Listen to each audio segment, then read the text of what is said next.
Howdy, howdy, howdy, howdy, howdy. Oh, a bit of music. Oh, no. Okay.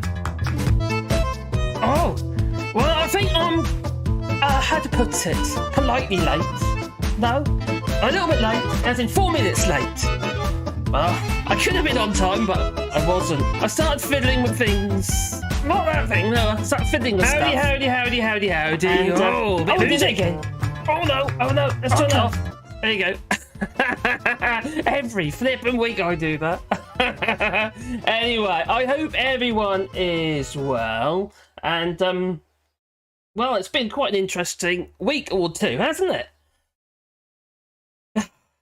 We've got our Prime Minister Alexander Boris Johnson rewriting the rule book. We've got the possibility of EV manufacturing leaving the UK. And then we've got Liverpoolians, yes, football supporters, getting tear gassed. Was it pepper sprayed or was it napalm? I can't remember now. But anyway, they got sprayed. They did. And let's just get rid of that. Sorry about that.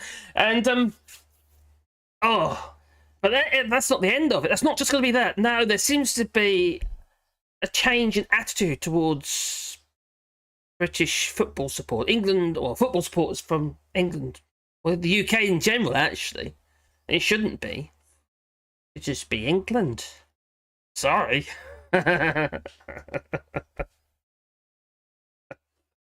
When people say, "Yeah, you just hate the Brits," and I say, "No, I love Scots."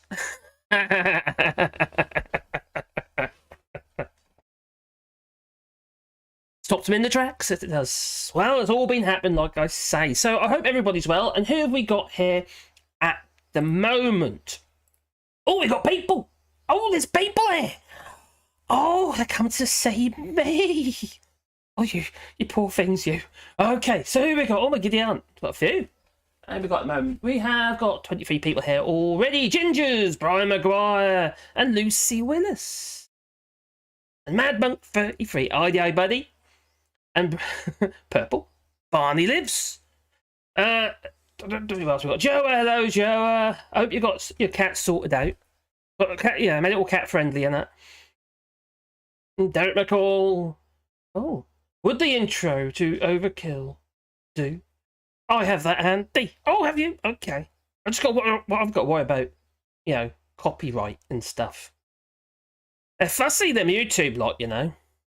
Yeah. And so hello there, I hope you're well. And the family. Don't forget the family. The kiddies and that. Well, not really kiddies, are they? They're getting bigger. Oh, we've got Context, Even to Your Buddy, and Chris Fisher. And English fans are horrors. Yeah.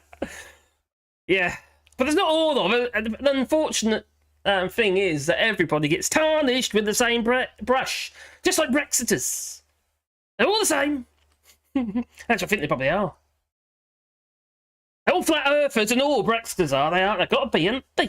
And what else are they? I think they're probably coming over here, taking our jobs and our women. You know what I'm saying? I keep talking about women.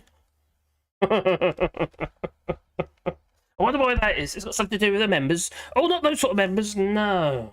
Head boy evening there, and Peter Deutz. Oh, as an Everton supporter, I almost felt sorry for Liverpool. I have to admit I did, because there's a lot of people there waiting on the other side of the gates there, and they're just people waiting in the queue. Everyone pretty much had the gates thrown in their faces, but we'll get into that in a mo. And Joe says, after the Porto incident here, British football fans are on the hit. On the bastards list.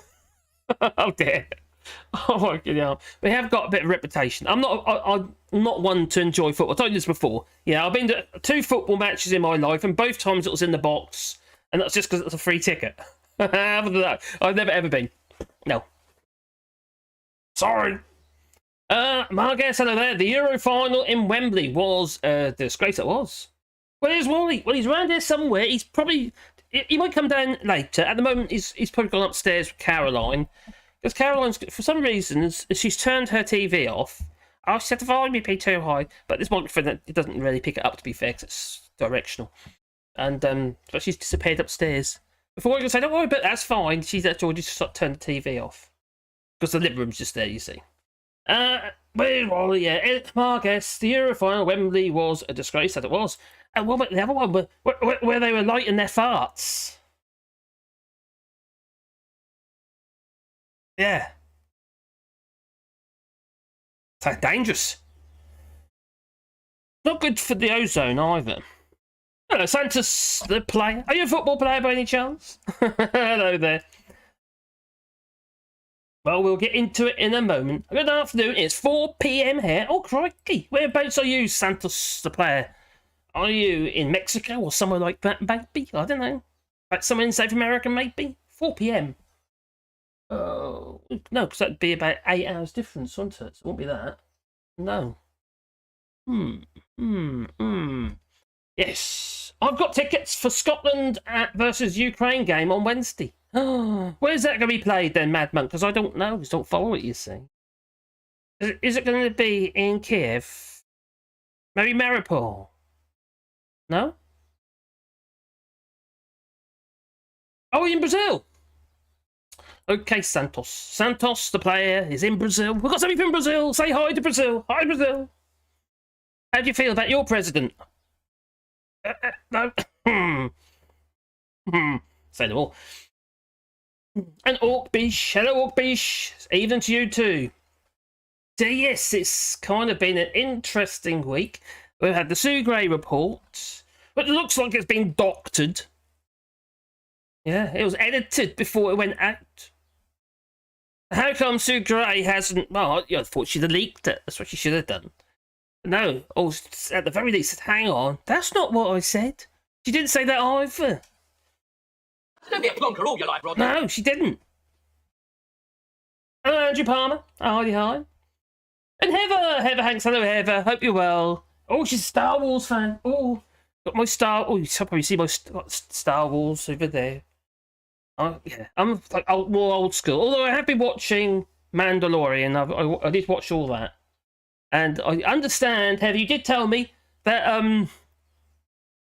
Obi-Wan's started on Disney. I'm going to wait, though, until there's enough on there, you see. And then I can subscribe for just 1 month from Disney and binge it all. Yeah, get good value that way. I can wait. Oh, dear. Yes, so if the Hooligans keep it up, next match they'll tend in the continental Europe will be on a minefield. Well, aren't they having to, well, aren't they going to, was it Germany, the police in Germany, aren't they going to be confiscating the passports? Oh dear, not again. Need to turn that off. Get notifications come through. Why? I don't know why. It should be off. There you go, never mind. No, let's turn it off over here. Oh, stretching over here to the other computer. Close window. That's done. People keep sending me stuff. Family type stuff. So yeah, another Star Wars fan. Hey, yeah. You need to watch Boba Fett after Mandalorian. I'm totally loving Bob, Baby Yoda. Yeah, I've watched Boba Fett. I've watched that one already. I watched that when I was in England, and I did that in a few days. I was staying in my son's flat, so he's got it. He's got Disney for the little. And obviously himself. So, yes, anyway. We have a very special Prime Minister who's rewriting the rules to save his own skin. I call him the dictator. Oh, that rocket! It's not pointy enough! Off with his head! No? Okay, anyway, the Prime Minister...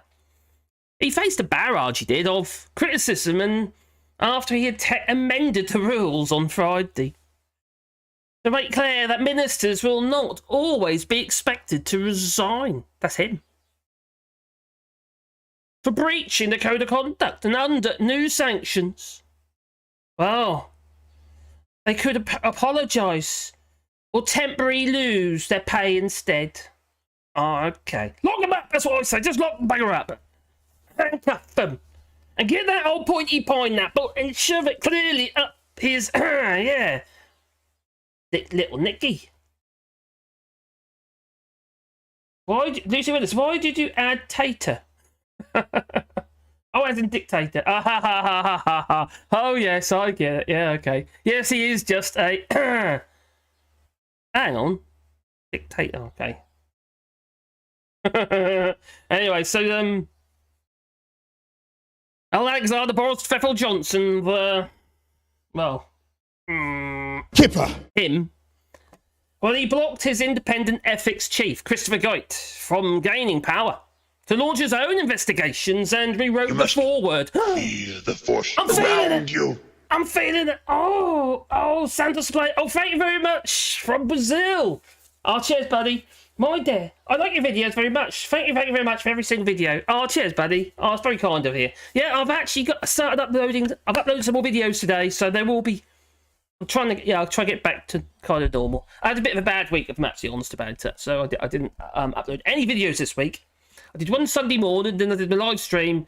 But Monday, Tuesday, Wednesday, Thursday, Friday, Saturday and Sunday, I didn't upload any videos. I was going to upload one today, actually, but then I had visitors and I didn't get a chance to record it, so I didn't. But I've got two going on, should be going on tomorrow, and I've got another one's already recorded for Tuesday. So I hope I can get back in the swing of things with a bit of luck. It's quite difficult because I don't get many views on my videos anymore. My last one didn't do too bad, to be fair. But because of that, it's a bit demoralising, you know? You feel you're kind of in your echo chamber. Anyway, that's enough of me feeling sorry for myself. So anyway, where was I? Anyway, so let's start at the beginning, I suppose. So Johnson also blocked his independent ethics chief, Christopher Geit, from gaining the power to launch his own investigations, and he rewrote the foreword to the ministerial code, removing all references to honesty, integrity, transparency, and accountability. Yeah, that's Ed Davey. That's Liberal Democrats. He's got a sheep. What do we do with that? Oh, you saucy devil. Oh, what do you call a Welshman with a sheep under each arm? What do you call them, eh? Well, no, I can't do it. Mustn't. No. Anyway, here comes as the PM faces an inquiry by the Privileges Committee into whether he misled Parliament over lockdown parties in Downing Street. Pimp! Oh, I said it. Oh, damn. Which could itself be a breach of the ministerial code. Now, Labour and the Liberal Democrats, Ed Davey.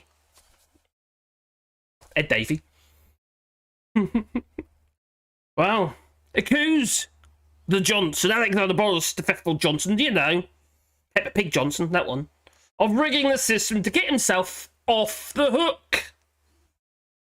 These lies. Head of the inquiry. Yeah. You really can't make this stuff up. You really can't. It's just, it's maddening. The number 10 said a new version of the ministerial code published on Friday alongside a government statement saying it was disproportionate to expect that any breach, however minor, should lead to automatically to the resignation or dismissal of Alexander Boris Pfeffel Johnson. Obviously, these rules have been put in place to save his neck. Oh, yes, I would like to save his neck and put it on a little wooden plinth, or maybe on the wall with some antlers or something. I don't know, maybe. Basically, what he's doing is he's making it himself impossible to get rid of. If you're getting rid of the 1922 committee once they're not in his pocket, that'll be next. Now, the ministers who knowingly misled Parliament are usually expected to resign. Oh, yes. Which is stated elsewhere in the code. However, Downing Street declined to say if Johnson would resign if found to have done so. Now, one reason given for changing the rules was to avoid incentives for trivial or vexatious complaints, so they say. But we know the real reason, don't we? To save his skin. Which he said to maybe made for partisan reasons. That is excuses. But you know how it is. This frustrates the hell out of me. It's just wrong, and so does this. This isn't quite right either, but hey. Yes, Chris, I like you, Chris Bryant, but not that much. No. There you go, David. Where are you, David? So Chris Bryant, the Labour MP and chair of the Parliament Standards Committee, said the weakening of the system was appalling. Now, the ministerial code is a disgrace. It means that the tiny semblance of accountability, it disappears.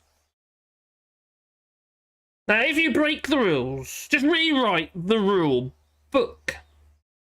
Now, that is the motto of this despicable government. That's what Chris Bryant said in his wife fronts.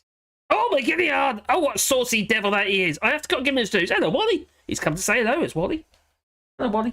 Oh, well, I have to admit, he's not in bad shape. Not my type, because I'm not really into that. But he's not in bad shape. Puts my fat to shame, it does. Oh, here comes another one. I've got another dog coming. Anyway, let's see what you... Another god today. Let's get back up there for a second. Oh, I'm getting a bit hot on the collar. Oh. What? There you go, let's show that. Oh, who we got here? Brian Maguire. Hang on. If you broke the rules before the introduction of a new rule, you get tried under the old one. Ah, well, we would hope. But you'll try and wangle that, wouldn't he? Oh, gingers, there you go. When are the people going to attack Parliament with pitchforks? You tar and feather them, put them in the stocks. Quick Patel, she just needs ducking. In a ducking stool. We need to see whether or not she's a witch or not. And if she drowns, well then she obviously wasn't. But if she doesn't, she clearly is a smirking witch. It's worth the risk, isn't it, I would say. Either way, we'd be shot of her. So, is he wearing a nappy? What, Chris Bryant? I don't know. Oh, up top there. No, it's just like, they're just dodgy pants. Yeah. They're so dodgy, he decided to take a picture of himself in his dodgy pants. He has been going through a bit of the, oh, let's just move that out of the way for a second. That's off-putting. Let's get him in the eye, it is. It's poking me in the eye. That's better. Oh, sorry. Oh my god, that's sexist as that. But anyway, he has gone through the through the rigors in the last few years when he had cancer. Up here somewhere. He had operations to have things removed. So he has had a hard time. And out of many of the politicians, he's one of the better ones, to be fair to him. And he's part of an ethics committee. So yeah. Where you going, Wally? Where's my Wally going? Wally? What's that, boy? You look solemn. My Wally looks solemn. Is it because I've got treats over here and I haven't given you one yet? Did you want a treat, Wally? Oh. Go get it, Wally. Go get it. I think my Wally's getting deaf, actually, because he's he doesn't listen. It might be selective, though, to be fair. But it might. Anyway, what we were saying over here, let's have a look. What I was going to do a minute ago, I got distracted. The underwear is a conspiracy of the garment industry. Well, I don't wear any, you know. And, well, Chris Bryant, he had his Speedos on. Yeah, Speedos. They are actually, I think they're actually Speedos. So he'd be right in French swimming pools, because you've got to wear Speedos in French swimming pools, you know. You've got to keep all your bits tucked in, out the way, you know, you can't have them flapping about. No. They get caught, you see, in the suction, you know, the water intake for the pump and the filter system. Many a member has been severed, apparently. Oh. Scary. Oh, hello, Tom Nelson. Appreciate the decorative kipper. Now, Marcus, you don't have any picture of Jerry Corbyn in briefs. I'll have a look in my in my archive of Speedos and brief pictures. I don't hold out much luck that there'll be a Jeremy Corbyn. No. No. Not even his brother, Piers Corbyn. I can't imagine it either. So the EU leaves UK. Do you mean actual EV, not EU, EV, actual electric vehicles leaving? What do you mean? As in, like, oh, I'm going to go, I'll go on holiday, I'll go across the channel, maybe. No. We'll get into that in a mo, we will. Why is the witch trial for Monty Python's Holy Grail come to mind? Oh, crikey, yeah. Oh, that would be funny, wouldn't it? That would. And also we have a stoning for Alexander Boris the Fifth Johnson. Blasphemy! Blasphemy! No? Okay. I love Monty Python. Oh, the man pampers. They are a bit man pampers, Tom. Oh, the Brits have enough pollution in the rivers, and Patel would just poison the water for years. She would. She's septic. That's what she is. She's hard. Oh, we got Spat. Oh, no, he's disappeared. He was here. Viva la revolution! That's what we need. We need that guillotine. I can make it. I'll make it a hydraulic one if you like. That'll work. Great. And believe me, I can sharpen stuff. So that blooming guillotine, that'll be so sharp. I'll tell you what, it'll be so sharp, it'll take a while for the head to fall off. Oh, that does give me a warm, fuzzy feeling inside. Oh, mankinis! Oh, God, yes. We all need a good mankini, that we do. Oh, God. Oh, Labour forcing a vote of ministerial on the ministerial code. One similar. Oh, I didn't know that, Chris. One that was used Owen Patterson scandal. Now that'd be handy. That would be a good idea. Need something like that, don't we? Would it happen? People still wear those things? Boxers all commandos, always. Oh, a commando. Ooh. I don't know if you remember when I was on Ginger Island with Graham Hughes. He's got a real thing about speedos. Because you have to wear them in France in the swimming pools, you see. So he's... Oh, you mustn't impose that on people. No, it's against... Oh, no, it doesn't do that. Against our civil liberties and all that. I think he's just a little bit shy. Yeah. Patel has a neck. Oh, I don't know if she has actually. No, it's just a swamp creature. That's what Patel is. As shown by her aversion to water. Oh. Angela Rayner tweeted it last night. Oh, did she, Chris? Good. I follow her as well. I didn't get that in my feed. On Twitter. Context, and she converses with spirits. Oh, it's like the spitting image scene. You know, they do it as like this devil creature, but she is. She's the devil, and they do was Dominic Cummings, who didn't get a questionnaire regarding Partygate, even though he was there. No, he didn't get one.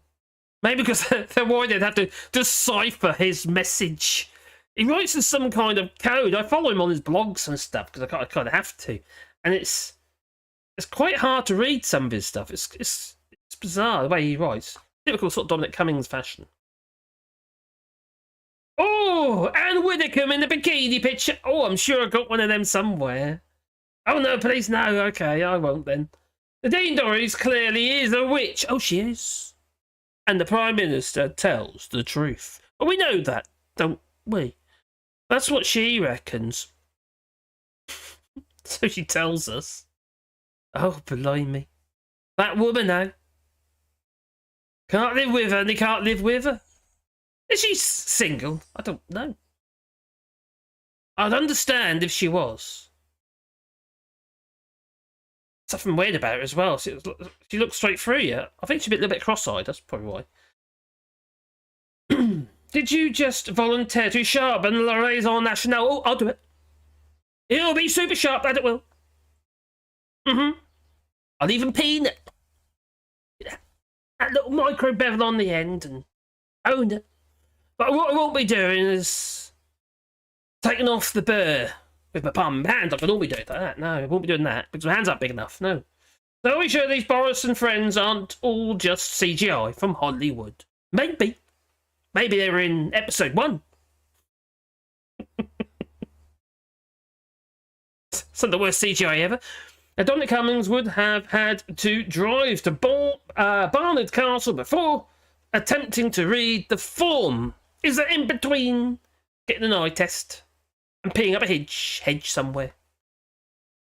What happened about his father's property? Because I don't believe the one that Dominic Cummings was staying in has even got planning permission on it. Nothing happens there. So many things just get brushed under the carpet. It's like, ooh, never happened. Patel's lower jaw is interesting. I don't quite know why. What was it? Something going on there. She's horrid. Oh, horrid person. But Marcus was only 5 minutes late. Oh, drag. What's drag say? How late am I? No, I was 4 minutes. I was 4 minutes late. I was watching the clock. I was literally about to go online at 1 minute 2. I was all ready to go. And then I got distracted. I'm easily distracted. I can't help it. I'm sorry. I was a little bit late, but I wasn't very late this time. No. I was polite. I was polite. I think Loki would come up with the tricks that had a bit more class. Oh, yeah, he would. Oh, he's talking about Loki. He's talking about Loki. You wouldn't believe it. Marx was only 5 minutes late. Well, I haven't had any technical... Actually, last week and this week, I've had no technical issues as such. Nothing major. What would make a big difference if I could actually get some memory. But I have to wait until I can afford to do so for this machine. Because the computer... This machine here is fast enough. It just needs more memory. Gin? Whiskey? Oh, converse with spirits. I'm not drinking very much at the moment, so I'm not allowed a whiskey at the moment. Fashionably late, you mean? That's it, fashionably late. That's the one. I was fashionably late. You know me, I'm a trendsetter, me. Oh, Patel looks like a character from the Stephen King novel, L'Anglaise. They eat the time. Do the L'Anglaise. She do, doesn't she? Oh, cocky, yeah, I know you're talking about now. God. If anyone's seen the film L'Anglaise, that's an odd one.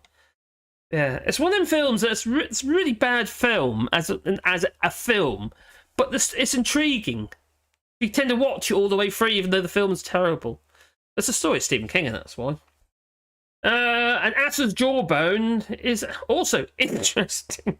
Well, she is an ass, if you're talking about Pete Patel. Oh, I do, but only because it says on the stream description. Trust, but verify. Oh. Ah, she's missing something. Oh, she is. Ginger's Draft says, at least in the US, a lot of our politicians are ancient, so they won't be around for much longer, no. Are you referring to Biden? Maybe. Again, what's the face is supposed to take over from Biden? The deputy president, second in command, whatever they call her. She seems okay, actually. So she's probably taking his job, so yeah. Although they did have a bit of a disagreement a few years back. Can't remember her name, though. A lot. In Germany, 5 minutes early is too late. Oh, really? I didn't know that. Right, should we get back into it? I think we should. I'm just going to have a sip of drink. Eeny, meeny, miny, I've got my coffee. I've got a little bit of energy drink. I didn't have a siesta today. I normally have to have a siesta these days. I'm getting old. Only for about half an hour, just because I get all fuzzy in the head. And I've got a little glass of wine and a bottle over there. Wine, just in case. So, anyway, let's go back into my... Oh, God, there we go. Whew. That was close. Kamala Harris, that's it. Yeah, USV, yeah, Vice President. Cheers, Brian. I have a bit of a brain disorder sometimes. I get all fuzzy in the head, especially when I say this. Oh my God, it never happens to me, no. Anyway, Johnson, you know, Alexander Boris Fevil Johnson. He remains under severe pressure over Partygate after the publication of the Sue Gray report. Now, on Friday, he suffered the first loss of a front bencher since the report. Ministerial aide Paul Holmes, who said his work as an MP had been tarnished by the toxic nature, or toxic culture that seemed to have permeated at number 10. I've got a funny feeling I've actually missed a huge bit, mass of my... Anyway, let's carry on anyway. Bob Neal, the former minister and chair of the Justice Committee, also revealed he submitted a letter of no confidence this week. Now, these events have undermined the trust in not just the office of the Prime Minister, can't believe he is, but in the political process itself. To rebuild that trust and move on, a change of leadership is required. You don't say. I think so. That's what he said. Now, Neil later told the BBC that the change ministerial code was not a wise move. No, it's a dictatorship. They're a sleazy bunch, they are. Especially Alexander Boris the Pepper Johnson. You know, Pepper Big Johnson, him. You think what he's presided over? Huge waste of taxpayers' money. COVID contracts, etc., etc., etc. Masses of begging to the Bank of England. Oh, we need some more money. Oh, come here, some more money, please. Oh, we'll print some for you. That's it, yeah. All of these Tories have really screwed the UK over big time.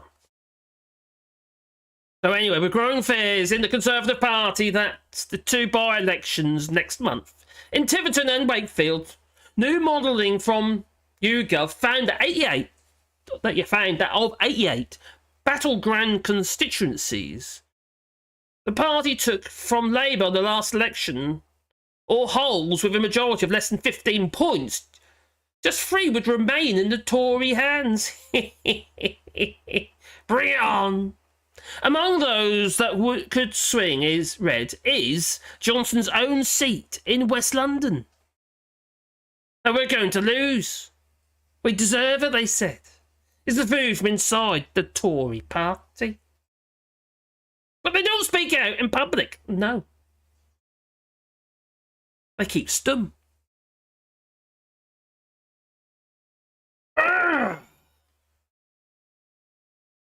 Let's just scroll right back at the top because I've got a bit asked about what's it.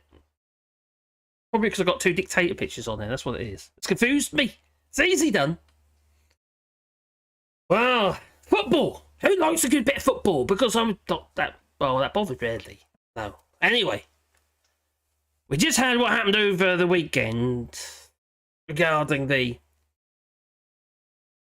fans, the British fans and Spanish fans, actually. They got hit as well by this. They got, no, you're not coming in. Put the skin in my chin, chin, chin. No, no, no, no. Yeah, but we've got tickets. Yeah, we've got tickets. Look at our tickets. No, not coming in. Well, this is the last of it. It's more afoot there is. The police are going to confiscate the passports of 188 England fans before the Nations League tie against Germany in Munich on the 7th of June. Only just a week away. As part of the extensive security operation. Now, the fixture comes the day after the D-Day anniversary, and the authorities will take no chances with regard to potential trouble. Oh. So, don't forget, boot the old like button. Oh. You know, maybe I like that. Pretty place. So, well, big trouble in Little Paris though as well over the weekend, since fans outside the Stade de France in Paris, they cry. They did. The French police, they used pepper spray. Well, I actually think it was napalm. Was it napalm? Or was it? No, that was sarin gas or something like that. Anyway, to control the crowds before the Champions League final. No, they're not happy. Oh, I got my eyes. Oh, there. But why did this happen? This intrigued me a little bit, actually, because I talked to the missus, as I do. We do talk sometimes. And she said that, well, it's funny that it wasn't in the British newspapers. I couldn't see it. It might be now, but at times I couldn't see it. It's not in our newspapers. It's about this, but not the actual reason what actually was going on. But in French newspapers, it says something different, which we'll get into. So why did this happen? Oh. Well, many fans and hooligans decided to buy their tickets from unofficial sources. Ticket tapes, I suppose you could say. Unfortunately for them, the tickets were fake. Like Alexander Boris the Faithful Johnson, he's a faux Prime Minister. The official tickets worked in the electronic gates. But the fake tickets, they did not. Surprised by their misfortune, they started to get aggressive. So the gate was closed by the stewards. Oh. Blocking even the Spanish supporters. Well, or the fans. So then, in the fans' infinite wisdom, they decided to scale the fences they did. Oh, okay. They'd fall off. Some got through. Well, the police reacted. And they used napalm, pepper spray. Actually, what was it again? That wasn't... That's like gas stuff. What was it called anyway? Tear gas, that's tear gas. To tame the horde. So there they were. Crying at the gate, look, we got our tickets. But they weren't working in the gates because they were fake. But the moral of the story is you should buy official tickets from official sources. Don't be a plonker all your life, Rodney. If you believe in ticket tax, you probably believe in flat earthers. Maybe. I did spell that right, I forgot my R. Silly me. Oh my goodness, big R, that'll do. And then we've got Partygate. Oh my god. The ministerial code's been changed. Actions, quite frankly, should have consequences. Well, goes the cliche. But in England, this maxim only applies to the powerless. The likes of you and I. Not the powerful, the likes of... I think it's rather uplifting. Jacob Rees-Mogg and his horde. It's 105 children. Yeah. What do you call them in Latin? I don't know. Yeah, it's a 6 kiddie called Sixth. I'm sorry, but...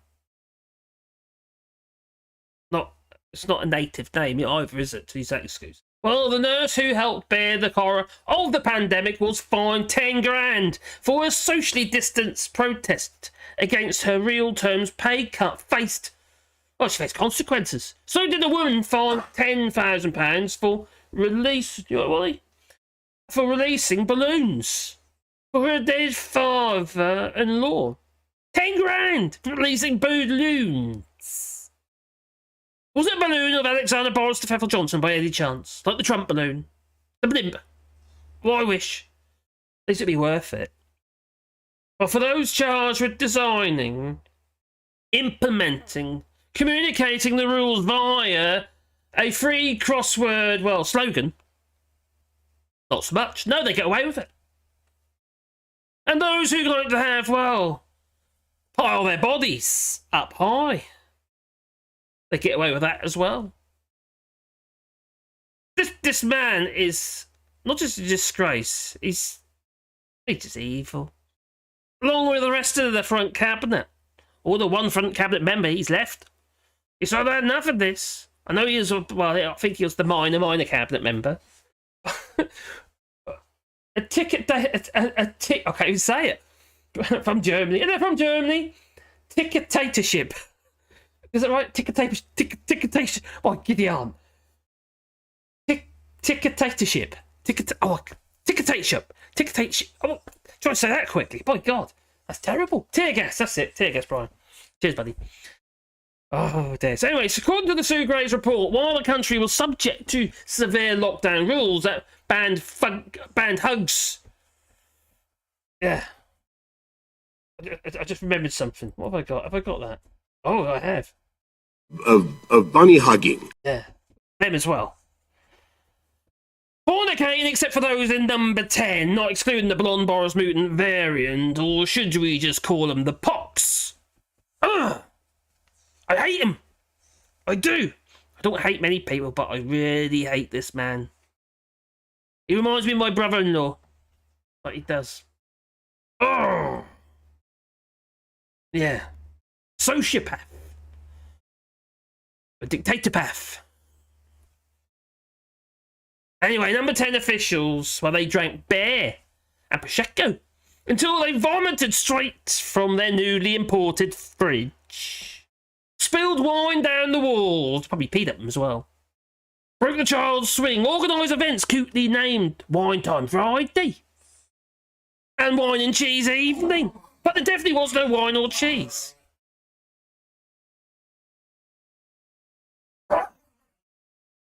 Ollie, what are you doing? My dog's gone mad. Right, what was I? Definitely no wine or cheese evening. Well, alongside a secret Santa, they entertained themselves with a karaoke machine that was lent to them by a party donor. And partied until 4 a.m. Oh, those dirty stopouts. And there they were, there was cans everywhere, they were all over the floor. There was Boris Johnson in the morning going around with a black bin bag, picking up all the cans off the floor. Probably not. What on earth is going on? What's that, boy? Okay. Something strange going on with my Wally. Are you okay now, are you? You alright there, boy? What, for that performance, you deserve another treat. Come your way. It's coming his way. There it goes. Oh, that was a feeble effort. He didn't even try to catch it. Oh, anyway. Oh, look, there's a human centipede cake.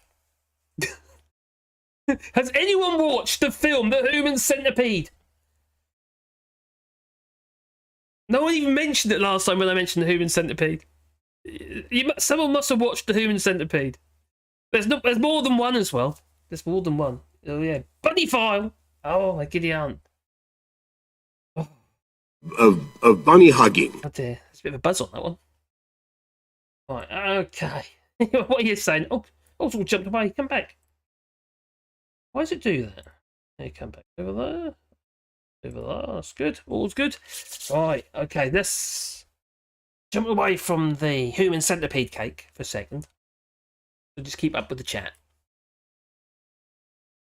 Oh, bunny file. Well, Boris was doing more than hugging them bunnies. I bet he was. I would be a bit surprised. I help himself. He's like one of them. Oh. Yeah. Oh. 4 of it. Let's not talk about that. It's just painful. Did I hear correctly that Steve Hard in the pants Brexit hardman Steve Baker resigned after 2 great... What?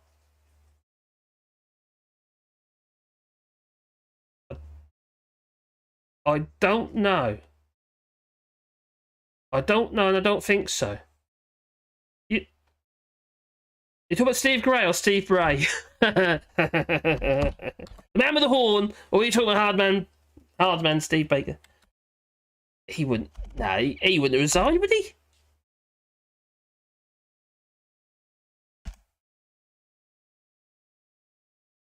No, I can't believe that for a moment. That can't be right.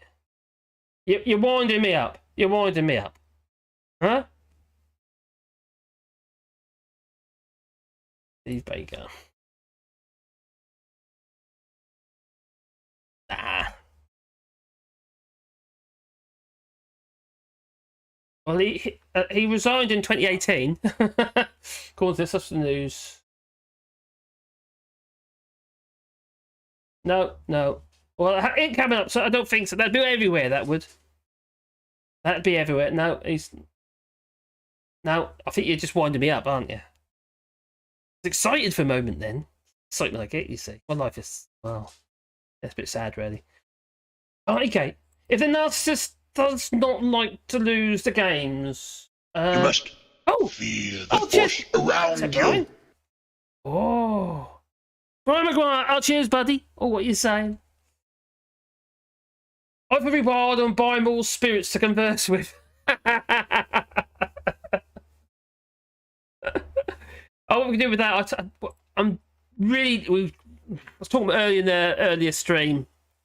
I'm really in need of Yeah, if anyone knows, we're doing a rewilding. So what we're doing is planting lots of trees and doing other stuff as well. But we've got a bit of an issue because we're not on mains water here. It's quite a problem. So whenever we use a lot of water to water the trees, we don't have no water in the flipping house. So what we need is a thing called a bowser. It's like a water container on wheels, so we can just turn about, and I can collect water over a period of time from the spring, and then that wouldn't be a problem. We watered yesterday, and it caused quite a major issue regarding our water levels in the well. So it's a bit of a problem. So yeah, it won't go towards that. Yeah. It's just that we've got over 100 trees so far. 120 trees are already in the ground in our little scheme. We've got a whole load more coming in September. But we're looking to plant around 1,000 trees on the two fields. Oh, Feel the cheers, force buddy. around you. Would this work? Electric 250 kilowatts per month at 10p per kilowatt. Then the next 500, 30p, and over 750, 90p. Full gas 500 at 2p, and next 1,000 at 6p, and over 1,500 at 18p. What? Oh, blimey.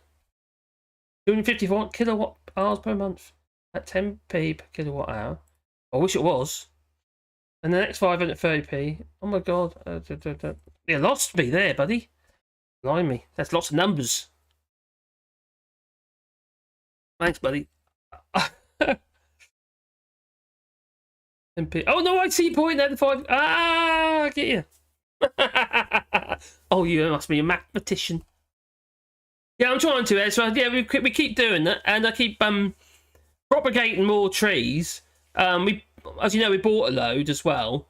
Because obviously we had donations from some of you actually as well, which is absolutely fantastic. And I thought the 1,300 I checked earlier, actually we managed to raise 1,600 so far. But we've probably spent most of that already, to be honest. Because we made some orders from Mullimus and also from our local. We still have to pay them that give them in September. They still want the money now, so we have to pay for those. I suppose it's got to make us order, I suppose. Oh, Wally.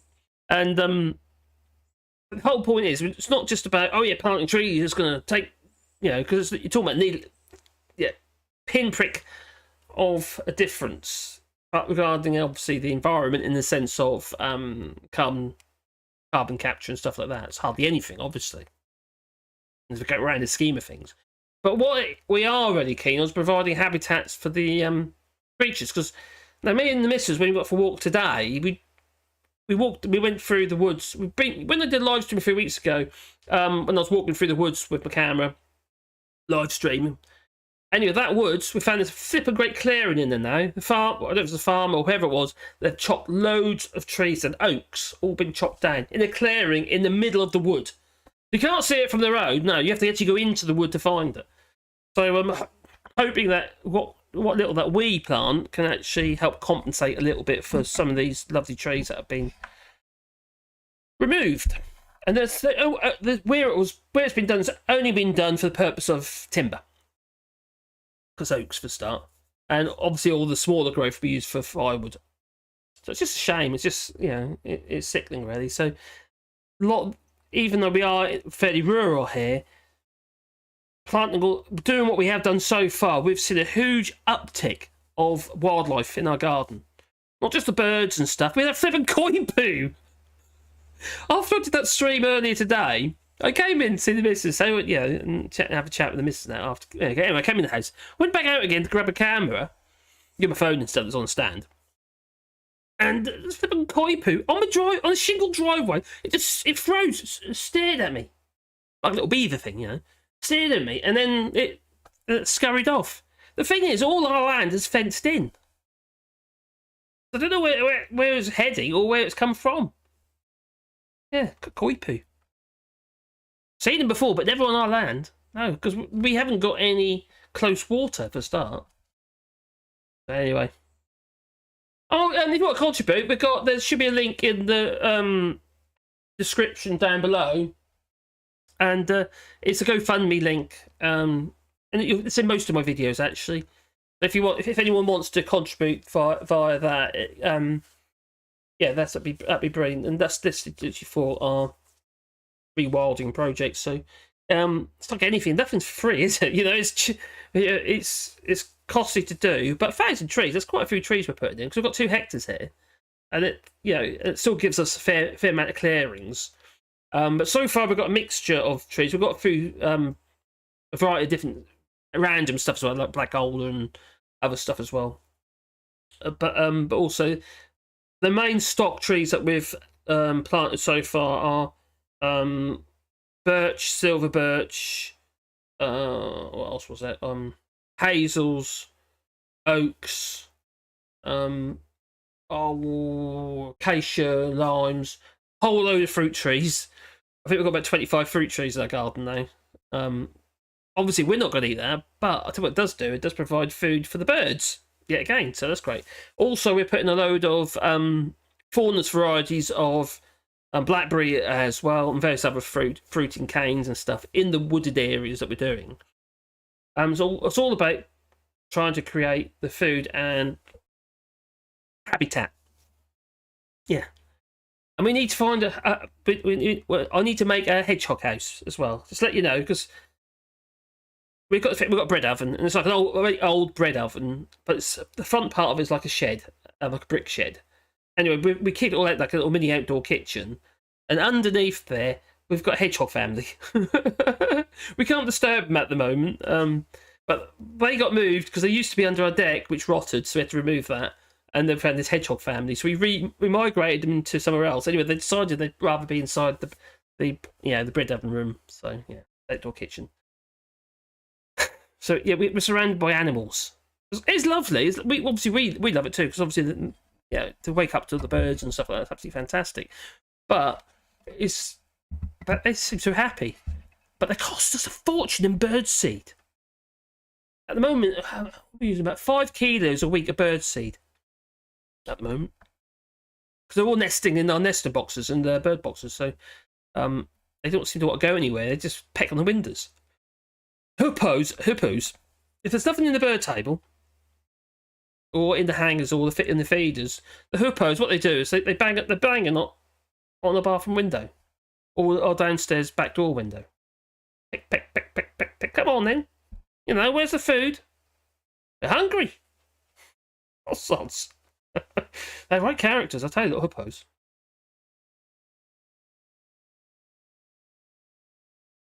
The link is for AllShorts Project Nars. Yeah, because Brian's done one as well. I think Brian's more naturalistic, don't it, Brian? I think you were saying to me in the previous in the message you sent me. Pretty damn cool. We have to be careful there because our piece of land adjacent to the road, and they can get quite. We've had a problem in the past where we didn't cut the grass in the corner of the field, and we had a little note through the flipping letterbox from the Mary. Then we need to do it because of fire risk and stuff. Because obviously hay, I suppose, which makes sense. It's a long while ago. That's when we first moved here. Everyone, get your bill and do the math. Okay. Well, with taxes, we pay around 18p per kilowatt hour. 18 centimes, sorry, per kilowatt hour here in France. That's what we pay. I know it's probably a third on top of that in the UK. Not cheap, yeah.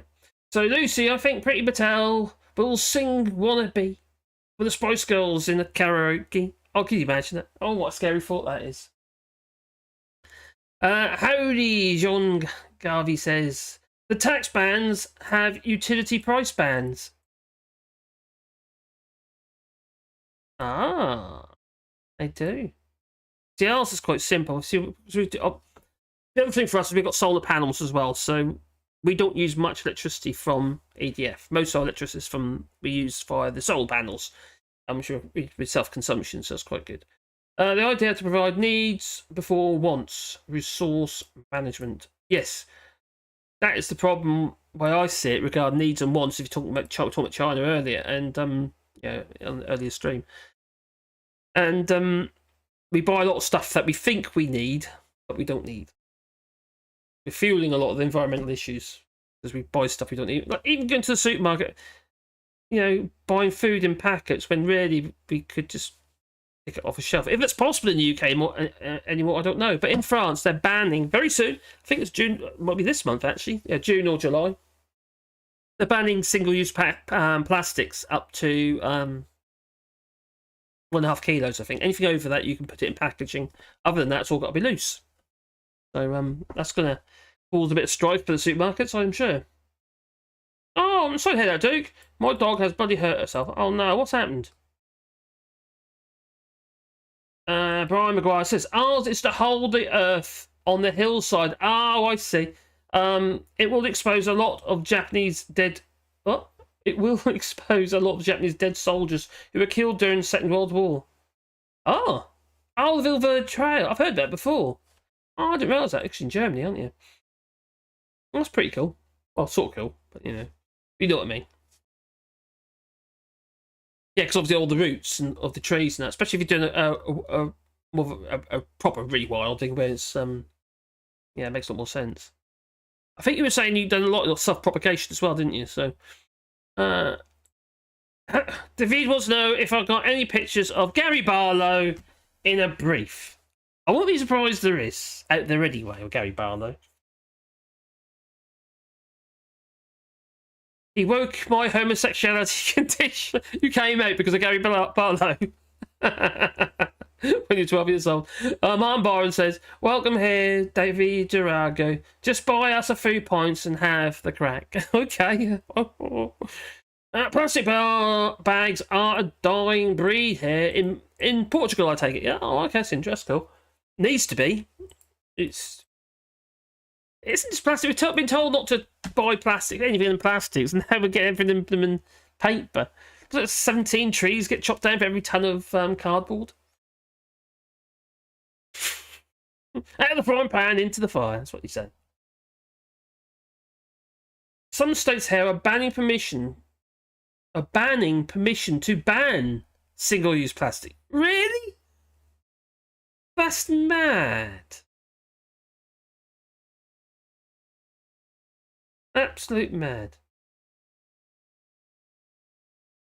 Oh. Biden's got a hard job. That's just madness. Right, okie dokie. And anyway, so let's get back into it. So, need a drink.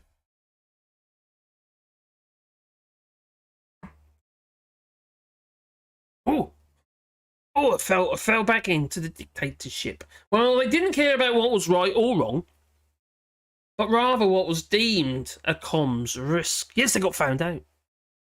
And they boasted in words of Boris Johnson's private secretary, Martin Reynolds, that they seemed to have got away with it, with their illicit drinks. There's no question that they knew this was wrong. In fact, the findings in Gray's report are so lacking in subtlety, I can say it now, that you wouldn't even find them in a script of the thick of it. And one special advisor warned officials to be mindful of walking around waving bottles of wine, etc. What about the cheese? Well, another number 10 official joked about saying, oh, when we have your drinks, which aren't drinks. Oh, I wonder who he is. Oh, I wonder. Well, every record has been destroyed or falsified. Every book has been rewritten. Nothing exists except an endless present in which the party is always right. Well, that's George Orwell back in 1984. I think he was right. He can see the future. That's what he could do. But don't worry, Richie Susnake's latest offerings gives the unemployed, all those receiving means-tested benefits, £650. But those pesky lazy people who on PIP's payments, you know, they're disabled, they're going to get £150. There's a disparity there somewhere. So those like my son who happens to be in a wheelchair. Can I keep myself well? That well, no. Because you can't move that well. Getting penalised.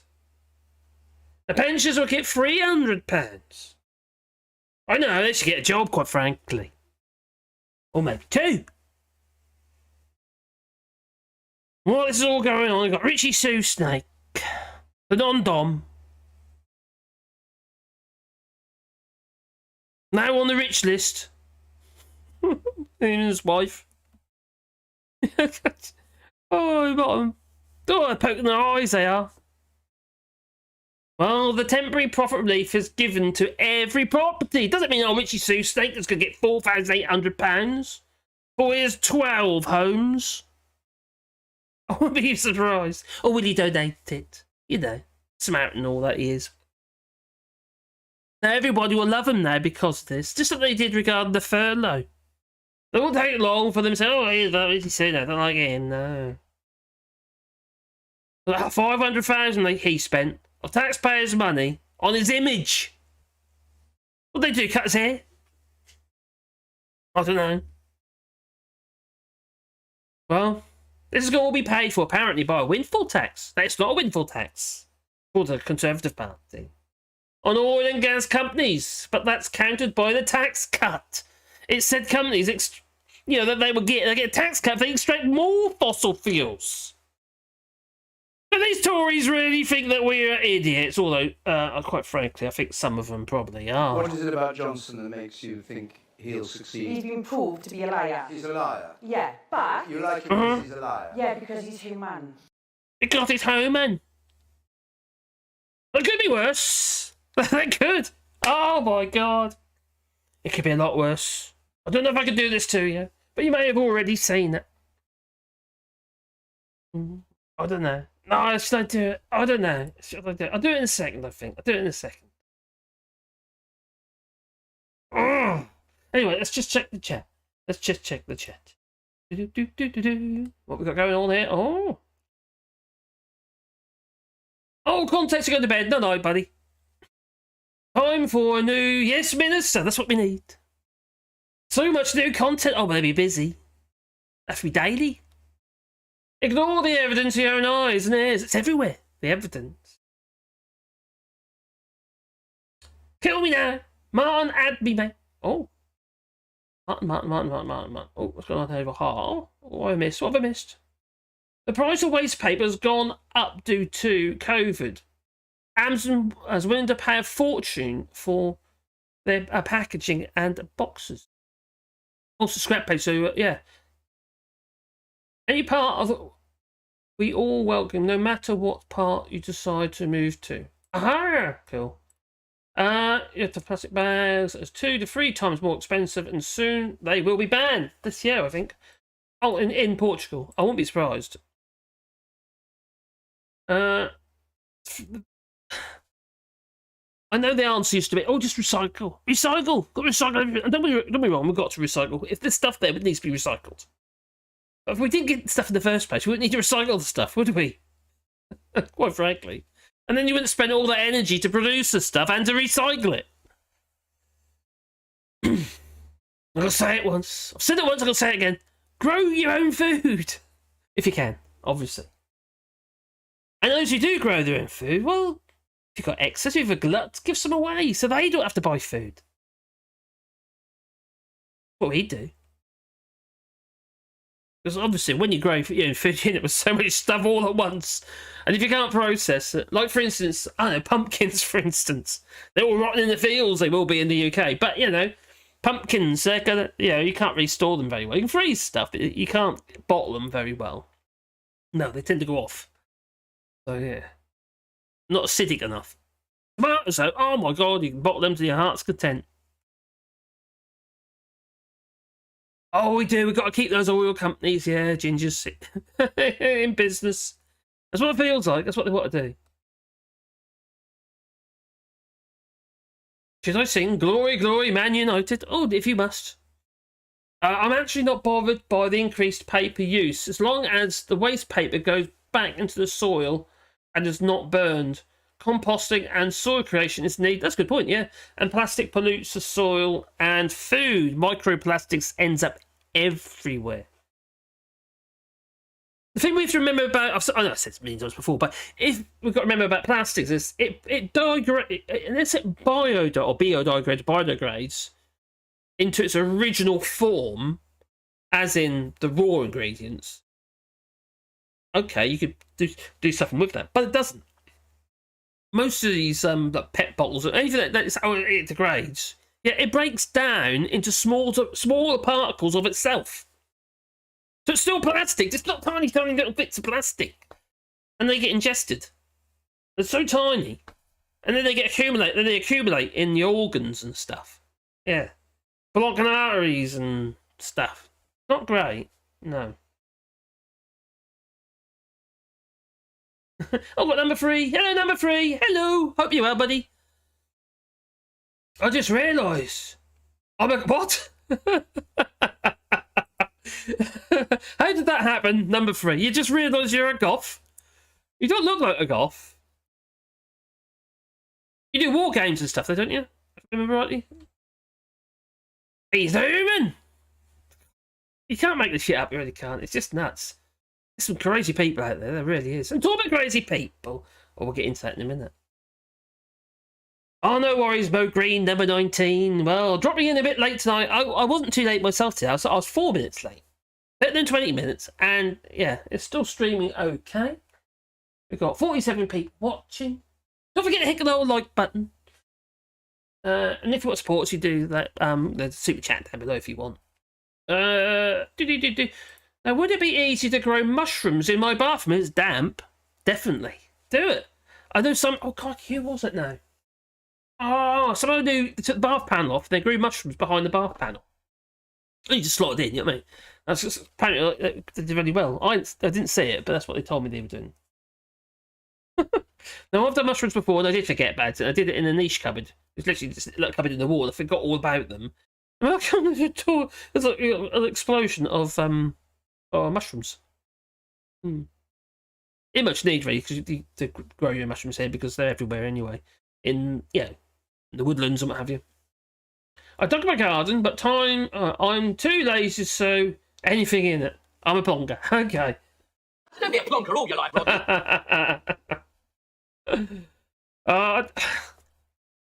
I tell you what, when we first started planting stuff here and growing here, it took a while before we actually got the land in any sort of condition to be able to be successful with it. It was weeds and fighting the bugs and stuff like that, and learning. Because although we did grow stuff in the UK, it wasn't to what we did to the degree that we do now. That was a learning curve. It really was. So the first year, 2 years, it was like, oh my god, it's all going to pot. Why am I doing this? Oh, my potatoes. I don't want to plant them. There's no potatoes on there. Oh, what was that? You know, but you learn. You know, and also speak to your local guy who does, like a guy or gal who does a bit of own garden. If you're not too familiar, plant what works well in your soil. That woman should release the Peppa Pig balloon. I'm sure she would have been fine. I've just discovered a brilliant song called Scum by Santa Hates. Also, check it out, Santa Hates.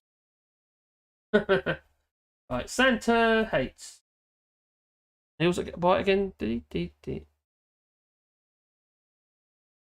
Scum. Wasn't Tory scum by any chance? Yeah, mushrooms need damp, clean air, or they taste of the air. So don't smoke near them or use sprays. What we used to do, remember right, when we were growing mushrooms, we used to spray them with like water, just like a mister to keep them. We first started doing the kits. Used to get the little, it's like a plastic box, with all the stuff in it and the compost. We used to get them from Niddles. Then we started to buy the seeds, and then we realised that when you buy your Santa Hates you. Okay, so when you get your mushrooms and all that muddy and a little bit of that white stuff on the bottom, that's mycelium stuff, you know, like the roots for the mushrooms, and you can use that to propagate your mushrooms on. That's what we did. That's what we do. We didn't actually done it the last couple of years, but that's what we were doing. I had a garden. Oh, you got a garden, have you, Tom? Okay. Got your own garden. You posh person. I've already dehydrated a gallon of Stropharia rugosa this month. What is that? Sorry, Pony Bird. What is that?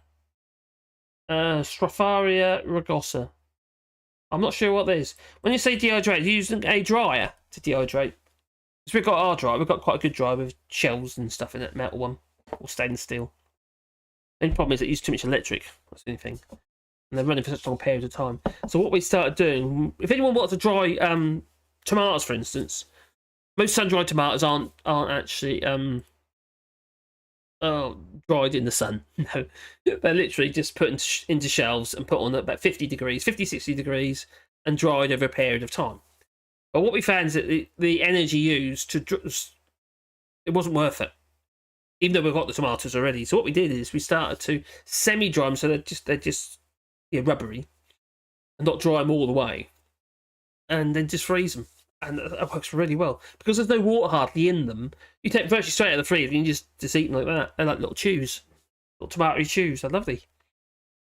Mycelia, that's how I grow. The mycelia, that's how you grow my mushrooms. Oh, cool, Permy Bird. That is pretty damn cool. It's good to grow stuff if you can. Not everyone can do it or has the time to be honest. You know, the times where we had like one partner in the family working and the other partner would either look after the children or you'd share responsibility. Those times seem to have gone. It seems like, you know, both partners, you know, have to work full time just to keep the head, you know, they're not treading water. Oh, I see. Stropharia is a mushroom I use to dehydrate. Called mushroom producers, or MPs for short. Okay.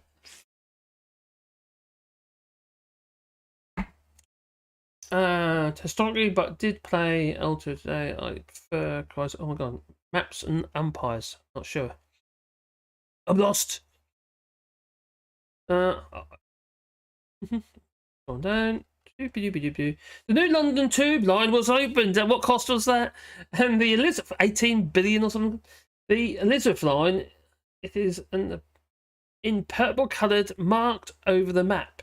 The purple is the favourite colours of gays. Okay. This is your favourite line, is okay. Now I haven't got a problem with that. They obviously need to, you know, change the plans regarding HS2 and extend it into Liverpool. But if you're going to borrow money, invest in infrastructure. That's what you should do. As long as it's not privatised afterwards. Oh, the Tories treat us like mushrooms. They keep us in the dark and feed us on crap. I do. These old Tories. For trees. My gardening today consisted of laying some concrete slabs to replace old wood outside the door. Okay. Women should release it. And that one. A Warhammer. Biodegrade is a measure of it and is visible to the eye, not whether it is now usable compounds in nature. Yes, it needs to be something that goes back to something that is its original compound, what it was before, and not, like I say, a smaller piece of itself. Polar Face is one of the worst offenders. You talking about Polar Face? Are you talking about the stuff people put on the gardens? The insulation stuff. I didn't realise that. That's interesting. Compostable versus biodegradable. In the 60s, early 80s, we recycled all the time. Glass, paper, clothing, and metals. Then everyone started to use plastics for convenience. Now, I can remember those times when my mum, she was just the same. But people were innocent. They didn't realise or understand the future it holds. Would they have cared? It's like Smash. Remember Smash? Little robot adverts, you know. Oh, it's a treat, but you have it's horrible. Yeah, powdered potato. Ugh. Number 3, Marcus, I've been reading your script. Good right. Oh, really? Boris will make this country proud again. See, when I write my scripts, I write them for me to read. Sometimes I'm not that bothered about spellings and stuff like that, or definitely not punctuation. I write my scripts so how I'm going to say them. It doesn't necessarily always make sense. Boris, this country proud again. Pumpkins will hold over the winter, and they can be dehydrated. They can be, yes, good point actually, Perry. But you can dehydrate pumpkins, but you can't really store. You can't jar them.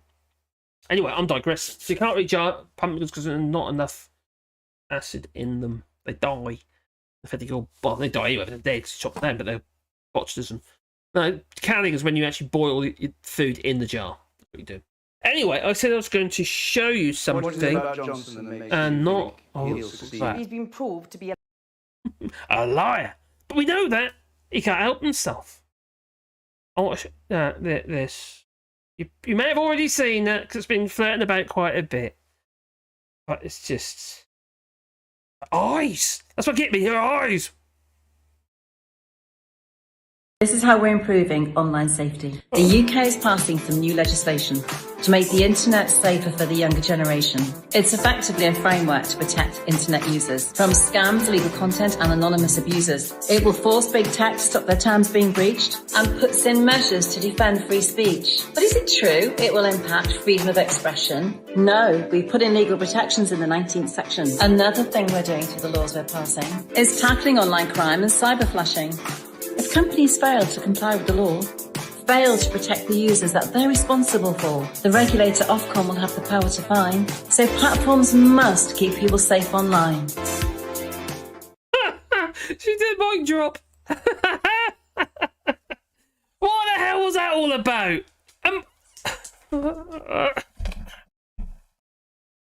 Okay. She's a loon. It's Wally. Hello, boy. Oh! She's an absolute nutcase. What do you think of that? They're all very ministerial, aren't they, these MPs? It's very statesman-like, eh? This is bonkers, I know. Moved it. Now, dim dories, yes. You got dim doms and dom dims and dim dom dories. Mental. Hello, Chris Fisher. Hey, buddy. The Prime Minister never lies. Oh no, he doesn't. Apparently, according to her, pumpkins need pressure canning to be safe. They do. I've got a pressure canner actually. Yeah, they still don't last so long though. Yeah, you get the rest of the season, I suppose. That's an afford of the arts and culture. Did it? Yes. She's pretty much my son's boss. Yeah. Who's, history department. He's very, very, very economical with the truth. That's what she should have said. Oh, Stuart Douglas. They're fucking drunk and loony and fucking embarrassing. They are.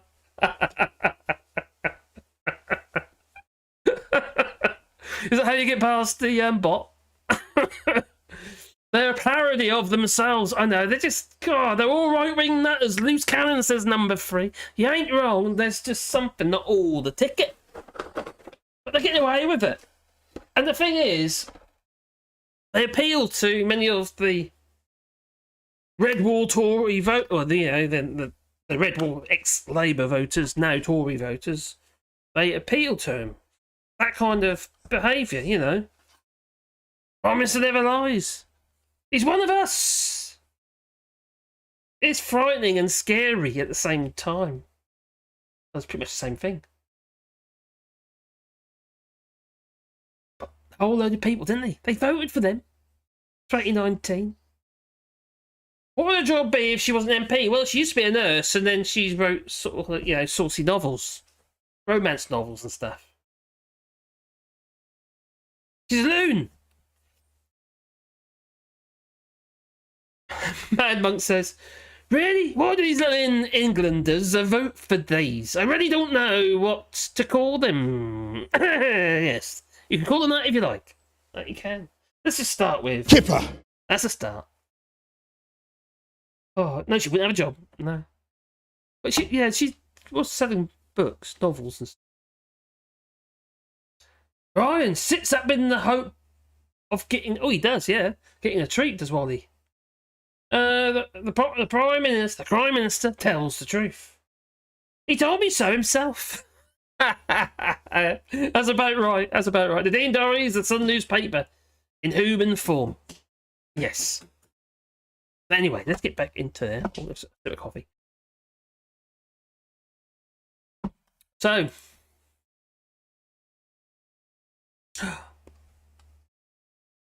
it's just kind of, anyway, EV, electric vehicles. On a more serious note, I know my Wally wants to go outside. 2 seconds. 2 seconds. I'm just going to let my Wally out of the door. He's a little troublesome menace, he is.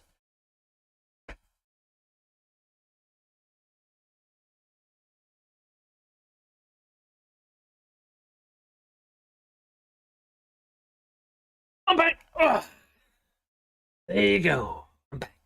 So, there is a bit of a problem with the British EV car manufacturing. There's a possibility they're all going to leave.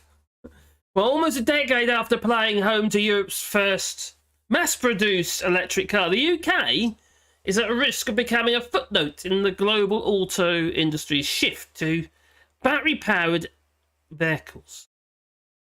Now, why is that? Well, the UK lacks the cell and pack factories. Automakers will need to support their transition away from internal combustion engine, the petrol engine, diesel engine, etc. In what could be a fresh blow to the British car making industry.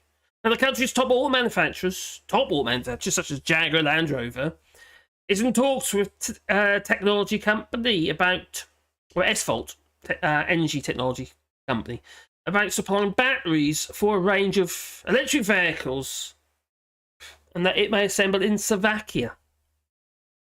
Now, if it was that important, they'd just ship them over there, but there's a bit more to it than that. Yeah. They're the kind of electric cars I can remember. The Grasshopper. Cameo. But there you go. Anyway, unless battery investment picks up, car makers may only accelerate their exodus from what was once the world's second biggest auto manufacturing base. The last few years, the UK fell outside the top 15. I wonder why that is. Just-in-time supply chain, maybe. Welcome to Brexit, sir. Maybe. Welcome to the Brexit, sir. I'm sorry. Oh my god. I've got a t-shirt for that. So as the move to electric vehicles withdraws manufacturing maps, the UK is endangered by scarce supply of raw materials, expensive energy, meagre government incentives, and potential Brexit-related tariffs. At least they admit Brexit. Well, at last they do. Yeah. Oh. Just disconnected. Oh, reconnection successful. Thank God for that. We're still going.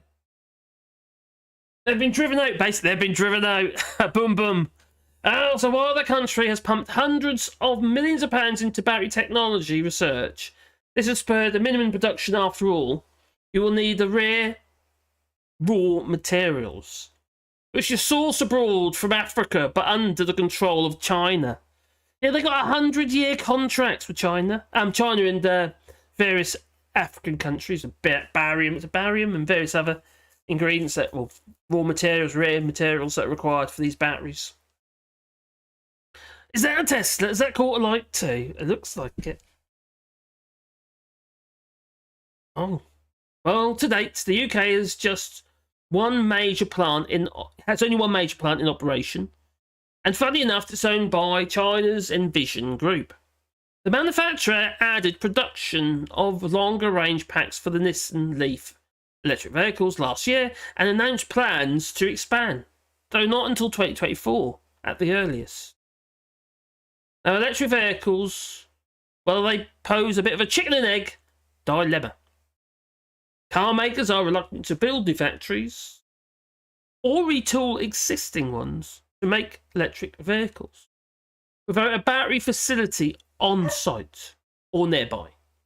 The battery manufacturers, in turn, are generally unwilling to invest billions of dollars or pounds or whatever to set up a plant without reliable customers within short range. And enough of them, which has been, well, has been slashed since. A whole load of numbers. They put the cross in the wrong box. Currently off around 447 million potential customers or future customers. Because obviously some of them people will be kids. Anyway, we'll just let my Wally in. 2 seconds.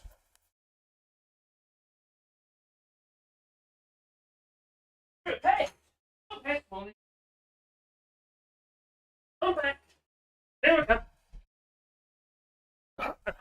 You come back to pester me, have you, boy? What do you want? Oh, what's that? Oh.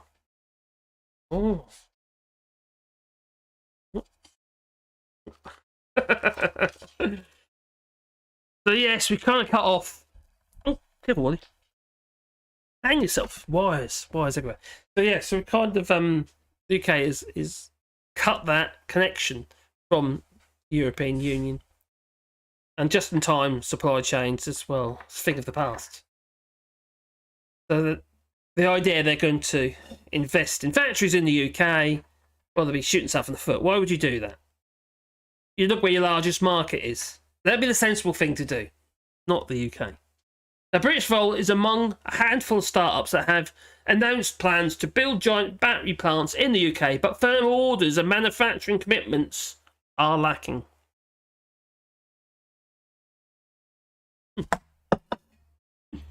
Now, if the battery sector does not emerge in the UK, well, they will move abroad, taking the existing automotive industry with it, since the EV production will need to co-locate with battery production.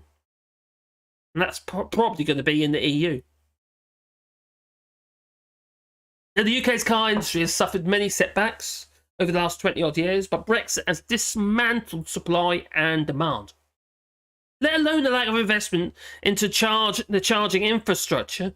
No, there's not enough points. There's not enough electricity to put in those points. Can you imagine? Everyone's going to come home and plug your car in. Where's all the electricity going to come from? France, probably. I know. Just print some more money.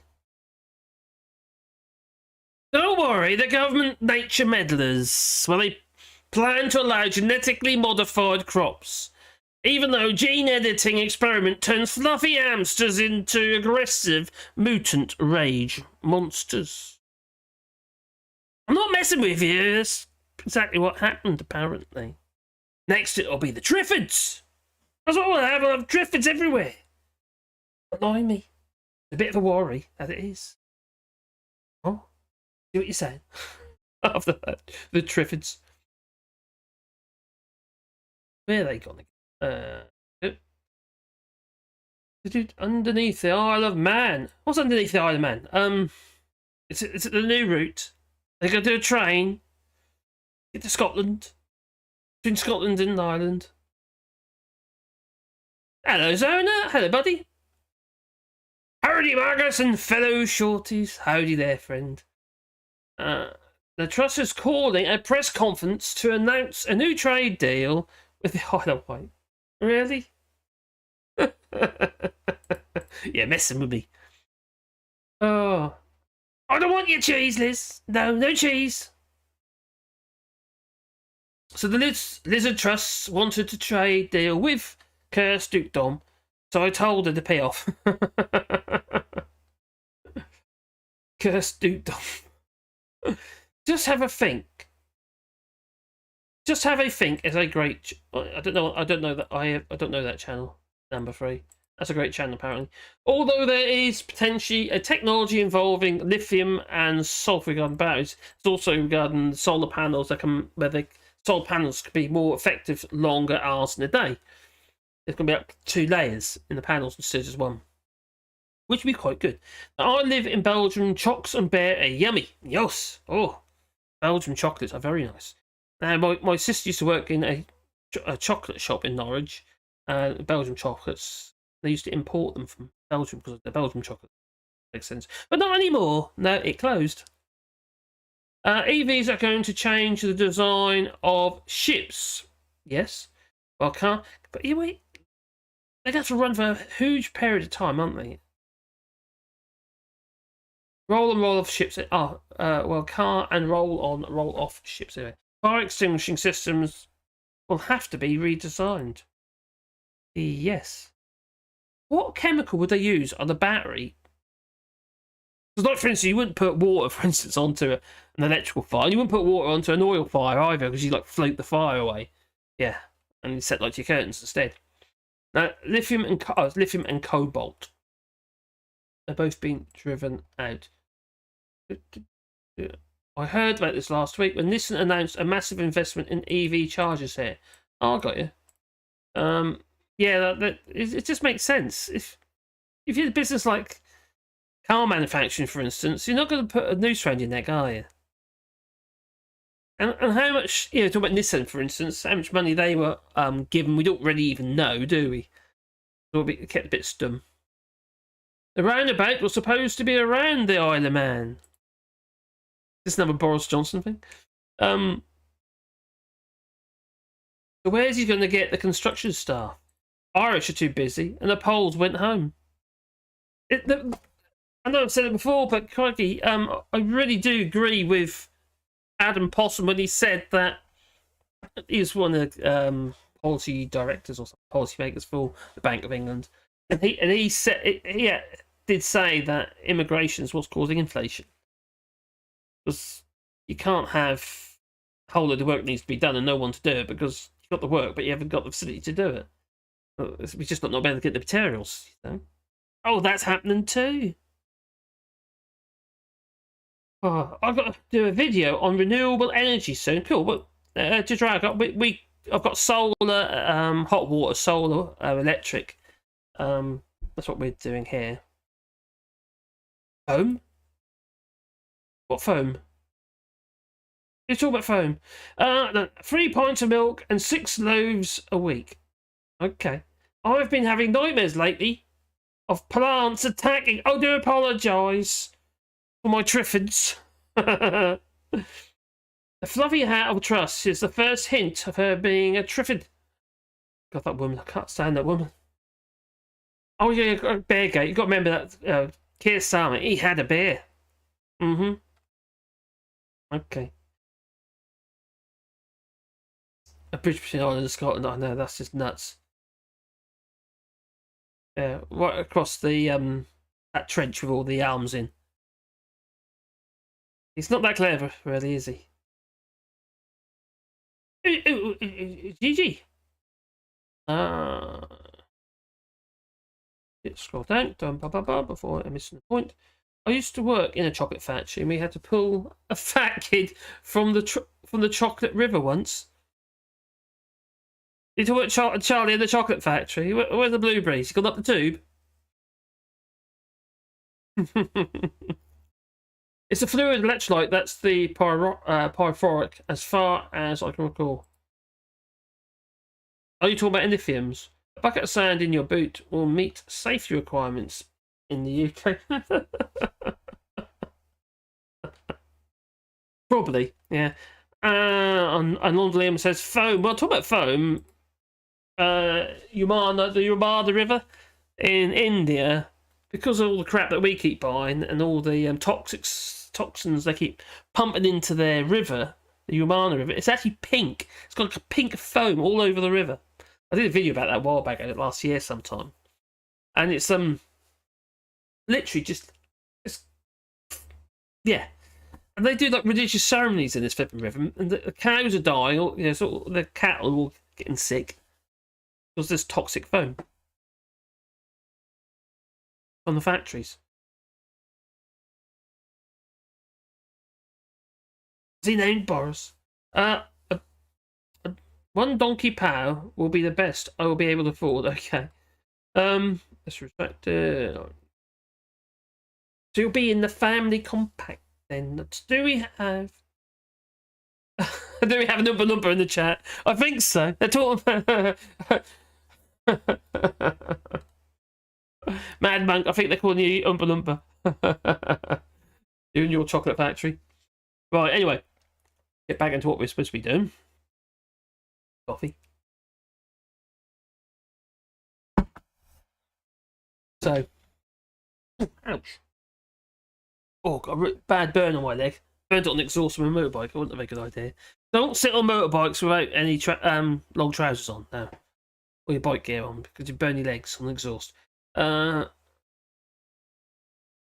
Oh, crikey. Well, that's enough of the EV for the moment. It'll be interesting to see what happens when they finally decide to leave. And then we obviously got our Triffids as well. What about the Triffids? And our crazy hamsters. On another note, the Bank of England is fully charged with debt. Well, the former Bank of England governor, Mervyn King, well, he blames central banks for fueling the cost of living crisis. And that is this guy, I believe. Yeah, him. That's Mervyn King.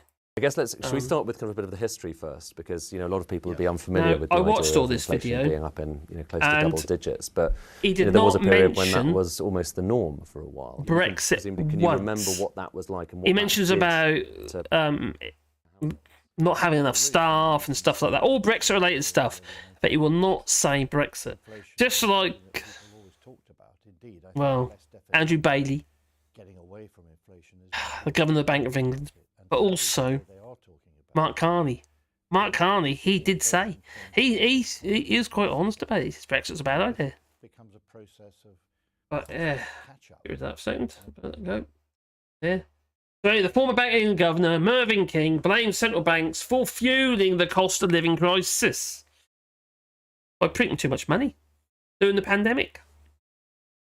Don't forget, a lot of that money was printed for the purpose of facilitating Brexit, such as, oh, barrage garages.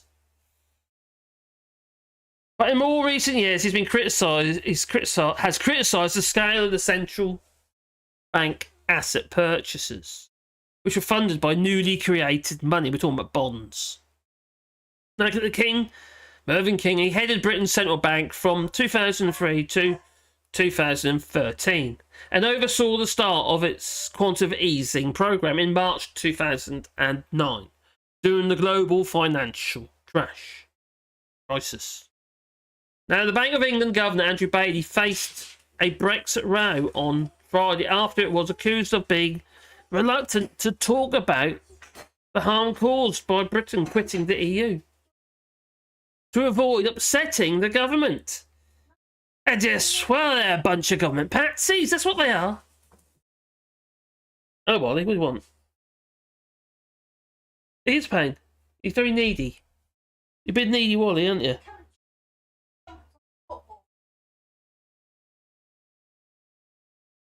Is that why you're whining? Probably. I have got treats. I've got a cat now as well.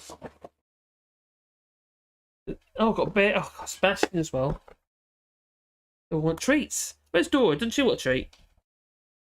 Oh, hold on. Oh, are they? We didn't see that. Not Sebastian.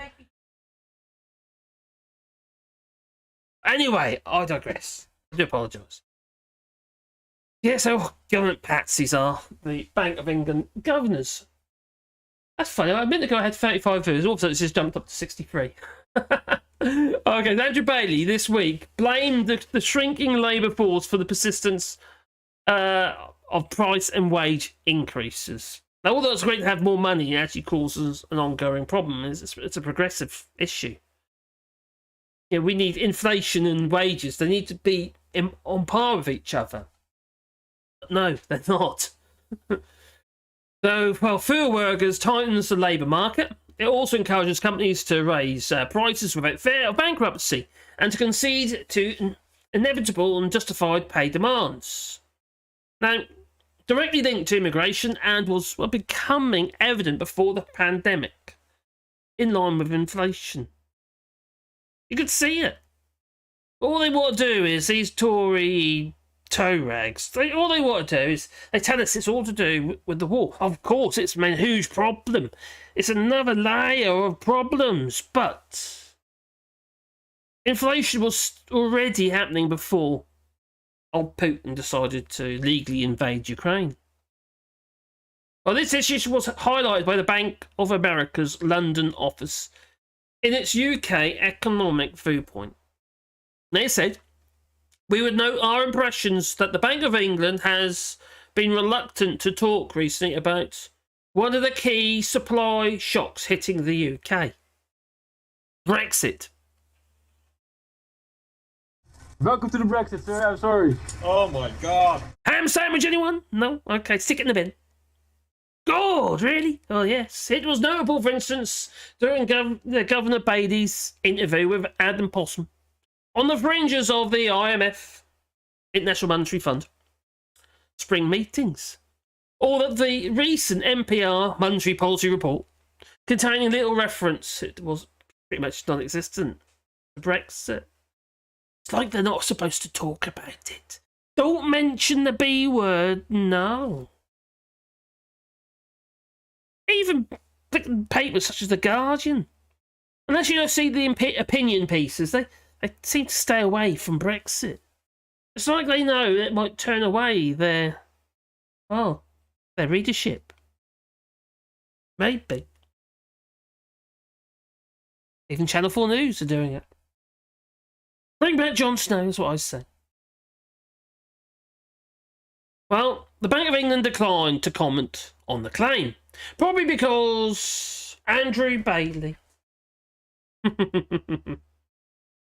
and part-time Gimp. Well, bring out the Gimp. The Gimp's sleeping. Well, I guess you just have to go wake him up now, won't you? And his counterpart, Boris the Paul Johnson Johnson. Paul Johnson? Paul Johnson John. Say again. Boris the Paul Johnson Johnson were too busy squeaking in their Gimp suits.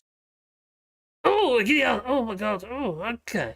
Well, however, the Liberal Democrats' international spokesperson, Sarah Olney, MP for Richmond Park, insisted that the damage caused by Brexit was clearly evident and should be highlighted.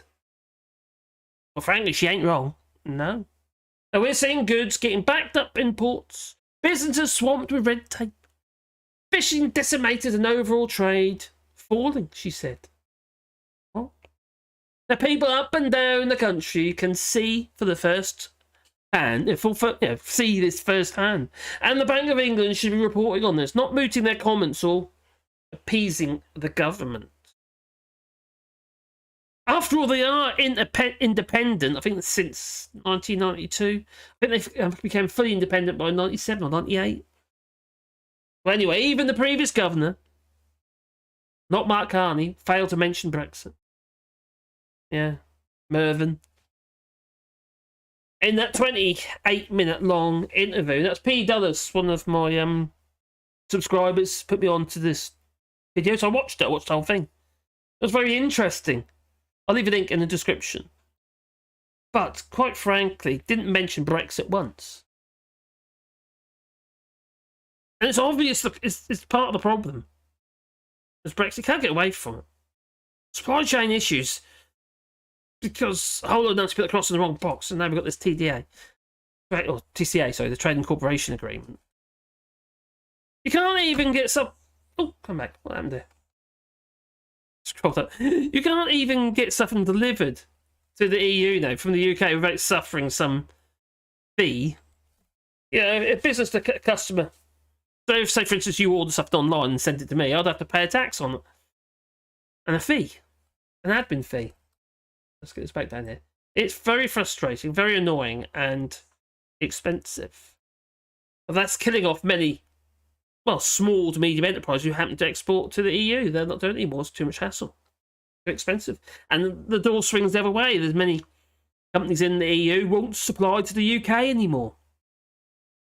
Because they've got to fit in UK VAT. They've got to apply for it to be a VAT representative, basically. Just so they can sell to the UK. Nuts. Oh, anyway, skip back down to where I was. I must have page up or something.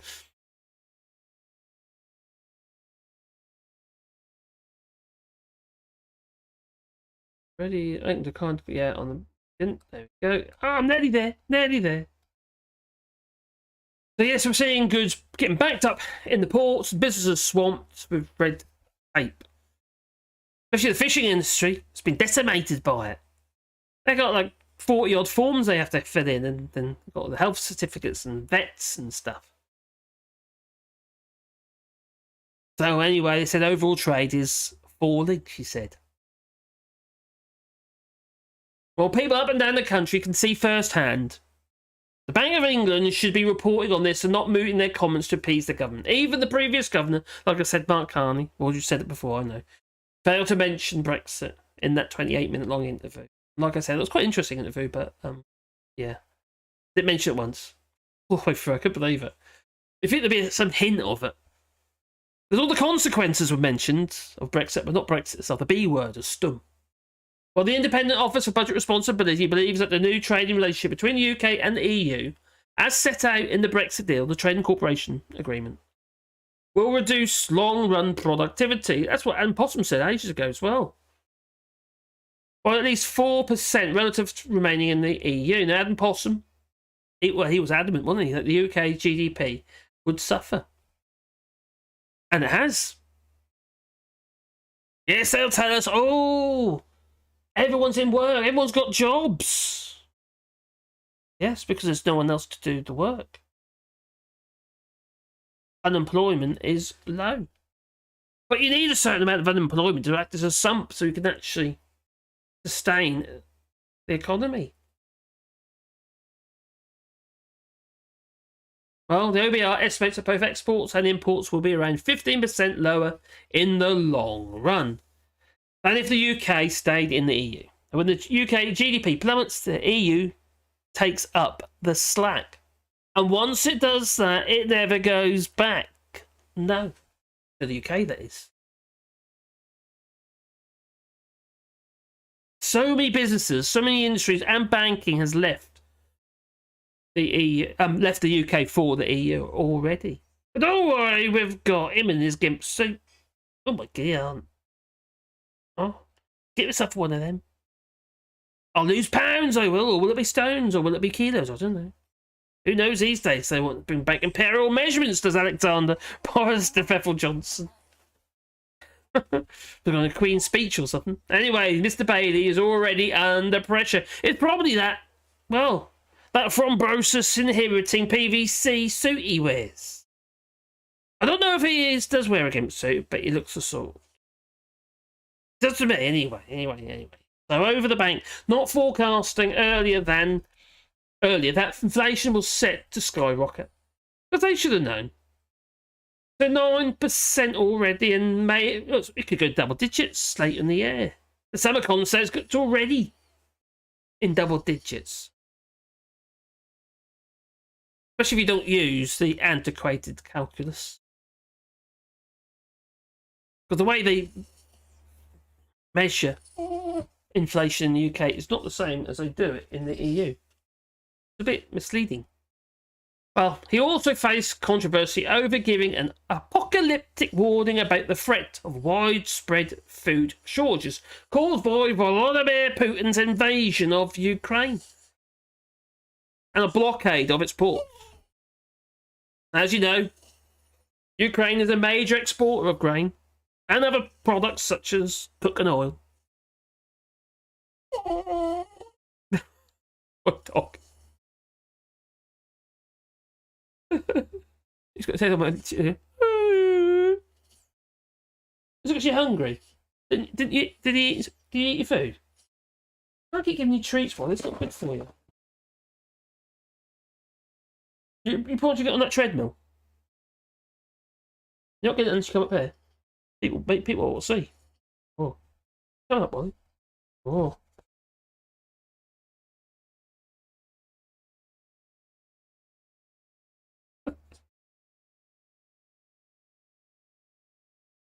Just in case you thought I was kidding.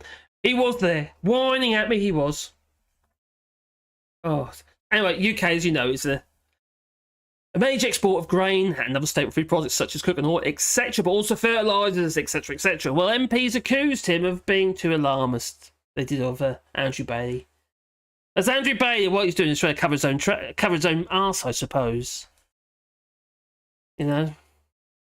However, CBI and the World Food Chiefs, I did mention this briefly last week, but they warned that millions of people could die unless Odessa and other ports in Ukraine are opened up for exports within weeks.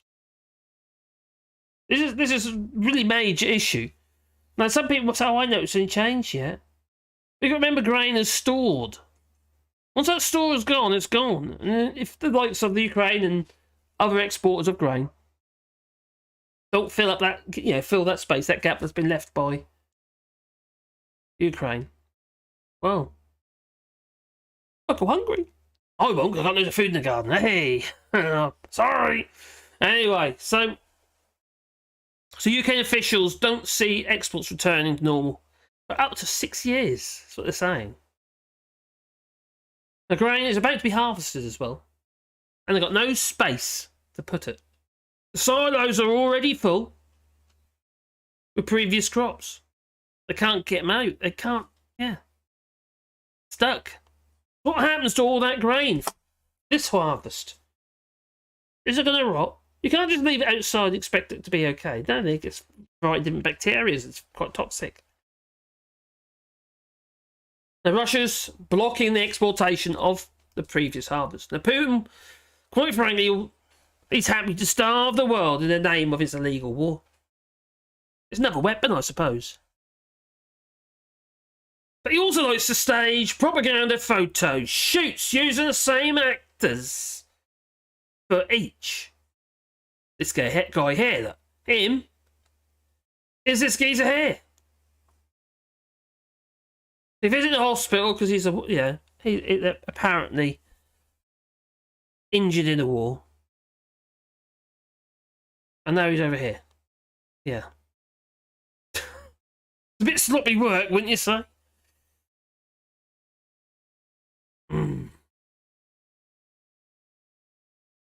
But don't worry, Boris Johnson could be your Prime Minister. Oh, wait. He is. Oh, dear. Afraid of this claim, you really should. Like I said earlier, he's changing the ministerial code just to save his own skin ahead of the new Partygate inquiry. No, you really can't make this stuff up, can you? And he is a dictator, quite frankly. Yeah. Oh, dear. Anyway, let's go there. Oh, I was suffocated in that little box, I was. Yes, but yes. There's not much oxygen. No. Let's see what's been saying of it. Oh, foam. There we go. Oh, there's lots more to see. Where are we? Oh, I've got no Glasgow Kiss today. I'll speak the Glasgow Kiss yesterday, but I haven't. No, he's not here. Jasper here, they're destroying the Crimea badge to annoy Russia.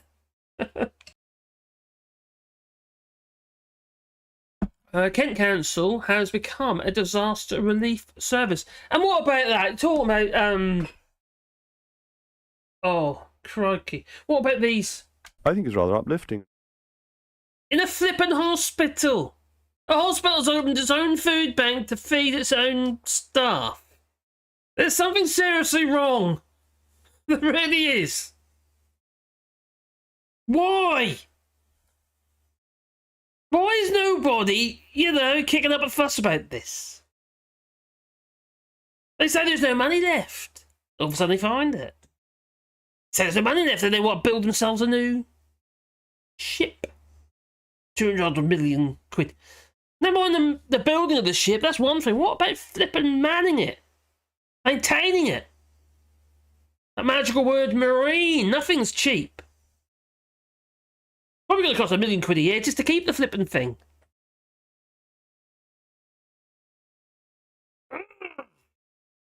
And how many flipping aircraft they got now? Probably all with butcher's apron on its tail. Maybe. Oh, fascist pig that he is. Why isn't Boris in the bunker already? Maybe we could do what Hitler didn't. Yeah, we can hope. Kent is employing a disaster relief charity to help with the Dover problems. They normally work in places like Afghanistan, Ethiopia, Haiti, and the likes of a wake of natural disasters. I actually worked with a disaster, not relief charity, but a company that years ago this was, who did that kind of work. They needed joiners and various other tradesmen to do various tasks. I can't even remember what it was for now. It might have been flooding actually up north. But yeah, that was a long time ago. Petrol pumps could be in pounds and ounces and rounded up to 14.99p per gallon. Yeah, probably. Pounds and ounces. Don't they realise it will destroy industry? It'll destroy the construction industry for a start, which is already suffering. All of a sudden, let's just put it like this. Okay, they got rid of the 8x4 sheet of plasterboard or plywood, whatever. Now it's 2.4 by 2,400 by 1,200 millimeter, and it can cause quite a problem regarding like stud alignment and all that sort of stuff. And then obviously people got to get their head around it. How many youngsters these days have got a clue about, well, fractions, let alone the imperial system, imperial measurements? I'm okay because I use both when I'm when I'm doing my work. Oh, which measurement is the nearest? That's what I do. Oh, that's too big a number, that one. I'll use. Oh, that's only what 12.5 inches or something. So I digress. I diversify. That's only because my father he used to always, until the day he died, work in Imperial. That's what he did. So it kind of rubbed off on me. Pounds and shillings, anyone? Sixpence, maybe. Tories ain't cheap. No, they aren't. They're not cheap at all. They're costing you a fortune. If you oppose poverty in the UK, even your own, you're a woke Remainer traitor. Yeah, it seems that way. It's frustrating. Hello, buddy. It's Dead Cat. As it happens, it will just be pegged to metric. Quite hard to peg it to metric. It's easier to do metric to imperial than the other way around. Yeah, oh, crikey. Yeah, probably it's just Dead Cat, because that's all we're getting at the moment. Flipping now, we've got this regarding the payments, people, the windfall tax and all that sort of stuff. It's just all Dead Cats. Oh, Partygate. Oh, how can we obfuscate from that? How can we push people away from that? Flood the news with other stuff. Oh, that'll do. The best part of Imperial is that it isn't even the same as the USA. No, it's not. Oh. The Celtic Hammer says Celtic fans with severe tooth pain can find an NHS dentist after walking into Glasgow Rangers fans' pubs to get knocked out and have their teeth kicked in. Probably. Don't recall 2.40 times. Obviously, I need open practice and more coffee. Oh, I got his saying up there. 2.12 times. Richer in terms of pennies. Not to give them ideas, but going back to the old pound sterling would immediately make everyone 2.12 times richer in the terms of pennies. Blimey, or 2.14 in this case. Okay. We won't replace metric, just alongside it. Just can't see it happening. I just can't see how it's going to work. And who's going to want it? And besides, that even bloody Weatherspoons don't want it. He didn't put the ground stamp on his pint glasses yet, has he? Hello, Wally, come back. Oh, thank you. Is that Sebastian over there as well? Hello, Sebastian. They're going to think we don't feed you. You're still looking for food, Wally? Huh? You're looking for food? You really that hungry? Did you eat your food? Sebastian down there as well. Hello, Sebastian. I'm in France. Oh, in France, but not going to. Oh, so that didn't happen. Oh, never mind. They're good to meet up, they. We could talk about metric. Imperial. Can you remember metric? We all remember, but yeah, do you use imperial? Not remember metric. Do you? Have you used imperial before? Oh, there we go. So the US labels have both imperial measurement, but often have the metric measurement on tinned and sun-dried food because the trade with Canada and Mexico. Ah, of course. Also, if the UK wants to trade with the EU, they're going to have to do that too, aren't they? All the Gaminati. Oh, there's plenty of them. What is definitely needy this evening? He is. What do you smell? What do I smell? He is very needy boy today. He's had his special tablet. He's had his flea tablet. Yeah. Oh, it's like a chew it is. World War II survivors who were born until until the 50s want it. Yeah, probably. All food packaging medicines will need to have both types of measurements for. So, God's sake, what happened is to make room, they make the letter even smaller.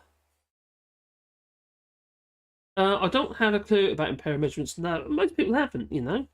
If it wasn't for the fact of my father, I wouldn't either. Why would I? You know? Look at my dad, you know. I hope that Scotland and Wales convert to full metric when they become independent. Oh, it could do. That could happen. And it would also be amusing if they switched to drive on the right. What will happen when you come over the border if there's no border? You're going to have what are they going to do? Put, like, you know, one of them cross things that you can skid electric set in the middle of the road? 2 collisions.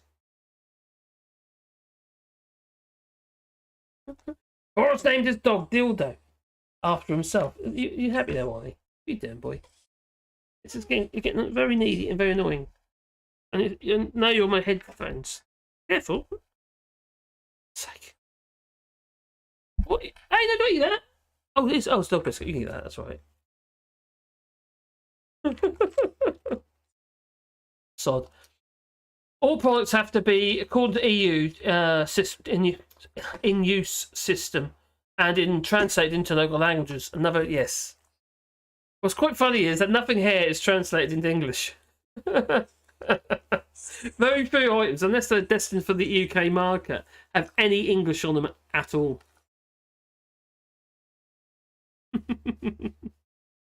Don't bother me, because I'm just reading French, it's not a problem. The weight of the ammo I use in my airsoft rifle is... God's sake. Okay, Duke. The North American Free Trade Agreement ensures imperial and metric measurements, as well as French, English, and Spanish, must be included in the packaging of goods. Oh, that's interesting. There's Royal Crane. The Royal Crane. Lee Corn says, I used to work at Xerox laser printer that used imperial measurements. The problem was you had to enter the coordinates in, oh god, no, decimals. That was ridiculous. Oh my god, how are you going to do that? Oh, spin it. But if you work in engineering, even imperial tends to be in thous and stuff like that. Yeah, it becomes decimalized. World War II survivors who forget in the Battle of the Roxy Cinema in the 1950s. Will soldiers and police trained using metric systems have to be retrained and educated in imperial? Doctors and techs, etc. I think, like Lee was saying, that have to be run alongside. It's just, like saying, it's just a dead cat. It just satisfies the sycophants, the idiots, you know. You know the kind, don't you? Yeah, I think we do. But quite frankly, I think maybe the clock is ticking for the UK. Not in a great place. Because this government is not actually doing any governing. It's so busy having to, well, divert attention away. You and more dead cats. Oh, what dead cats we have today? The little meetings in the mornings and cabinet. you just have to translate it into local language. So German products, for example, have a sticker in Portuguese translating it here. So a lot of the products are already packaged with translation. 2 and 3 2 and 3/4, you mean 2.75. That's it. Boris Royal, grave money, Brexit, daylight robbery. Oh, it is daylight robbery, Mellow, you're right. Will computer systems need to be rewritten and recorded? Oh, what about the time clock? Will that affect that? Everything stop at noon? I don't know.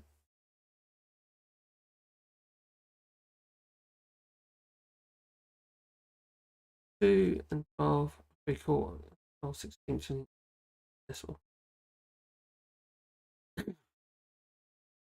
When I was doing modelling, as in, you know, my best side. No, not that kind of modelling, as in model aeroplanes, which I still do a little bit.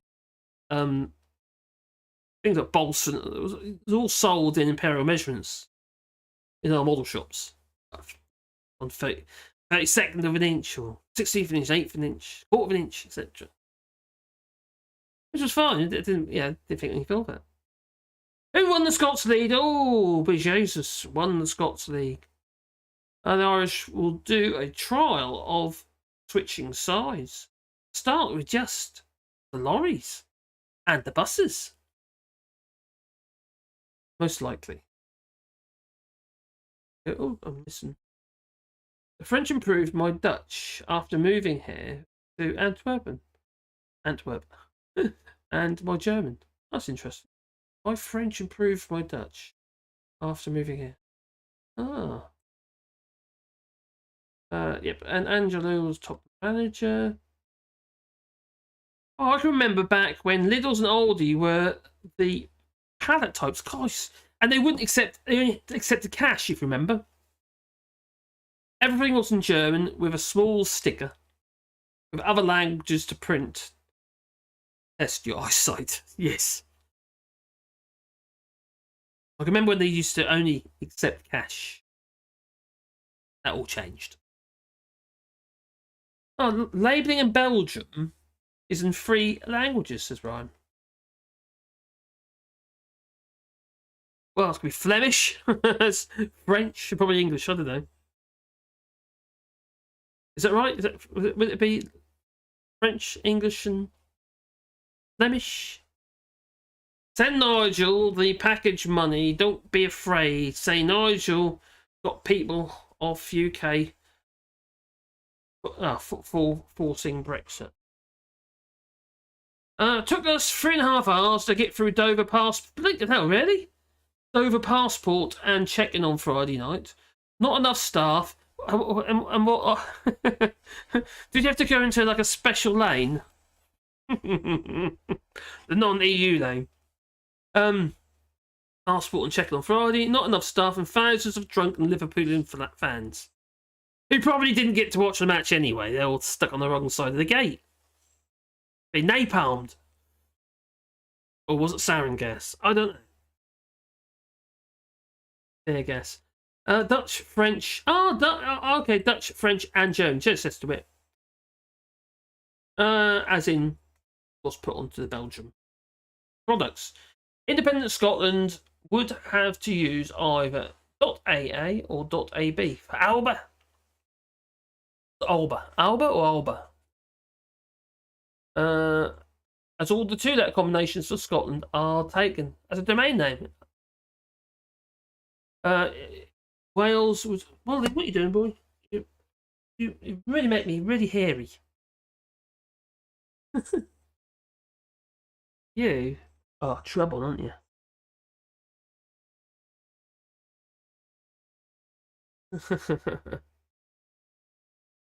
Took us 3.5 hours. What do you mean 2.5 hours? No, 3.5 hours. 2.5 hours.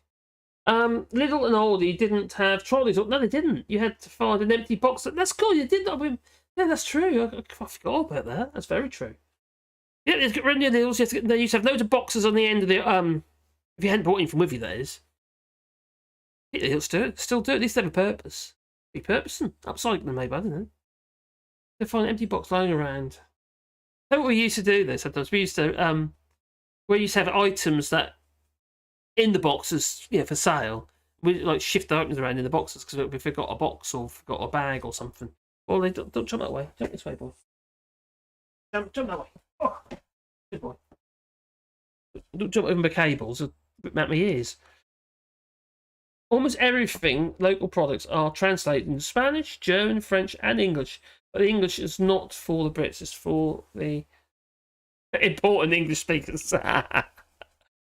They didn't separate the passports. Booth said all passports. Oh, right. It's not like the airports then. Interesting. But what happens when they just start doing the... Oh, what's it called again? Biometric checks. You know, when they put the rubber glove off. Oh, yeah. Oh, that one. Squeak, squeak. Yeah. That's coming in soon, isn't it? I can't remember when it is now. I wouldn't be surprised, owner. He probably is brewing up a fart. It won't be the first time.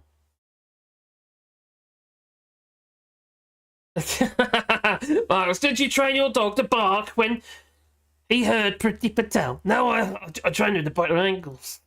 Yeah. That'd be good, that would.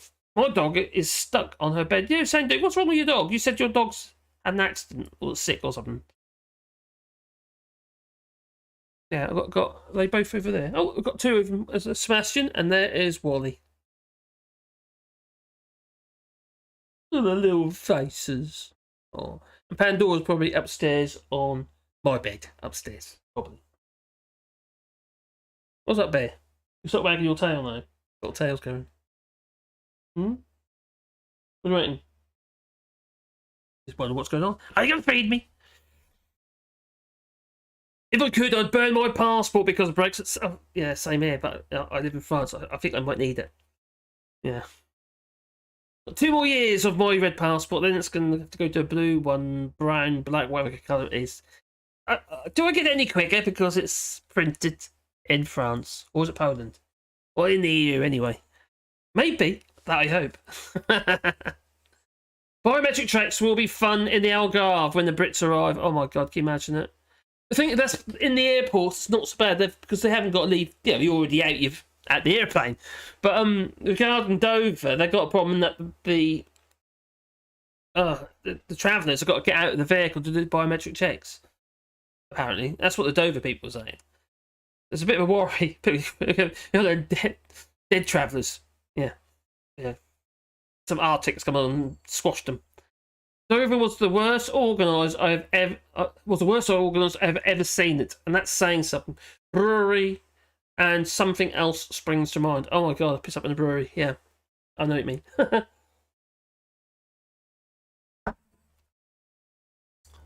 It used to be actually really good.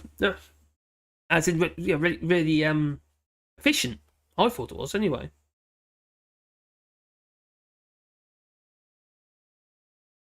What's going on, Duke? Because now you're saying you want to dispose of your nieces and nephews.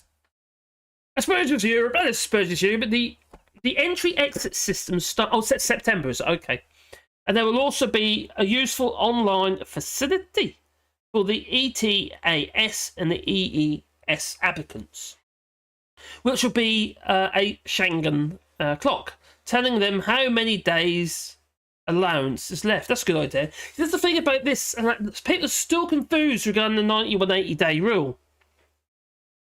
You got to think of it as a rolling scale. So wherever you're 90 days, it's always got to fall within 180 days, whether it be. Yeah, you can't just, I'll go back for a day. I've had my 90 days, and yeah, and then I'll go back to the UK for a day, and it starts again. It don't work like that.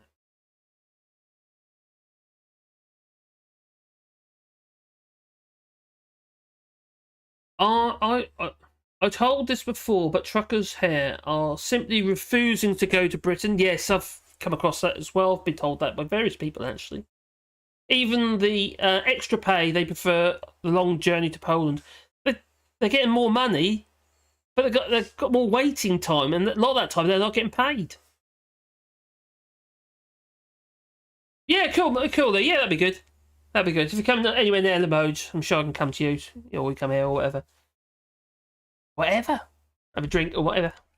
Good to meet you, buddy. Oh, yeah.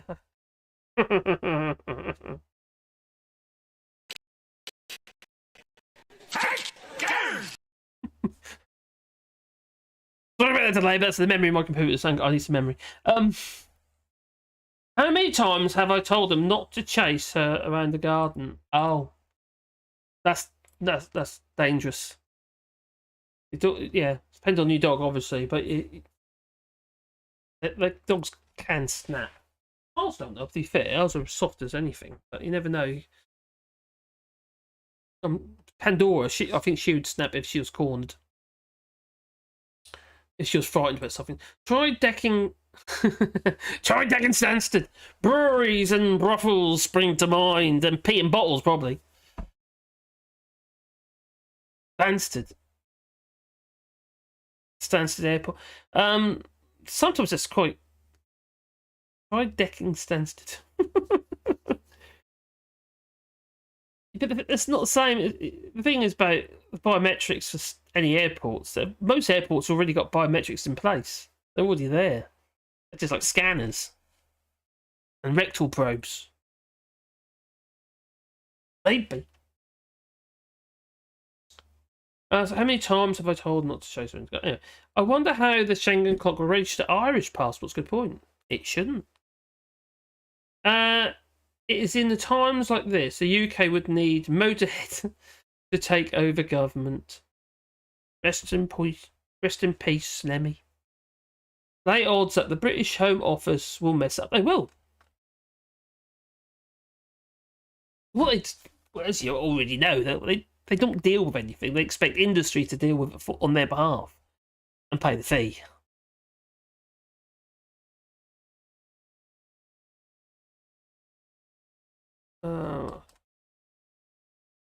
Scroll down. There you go. Yep, they will. Anyway, what's the time? Anyway, what have I done so far? 2 hours. Oh, 2 hours 17. That's quite respectable. I saw that someone that was told to go home and come back next day at Manchester Airport this weekend. There's not enough staff. That's been happening a lot in other places as well. Was it in Spain? In Madrid, Spain.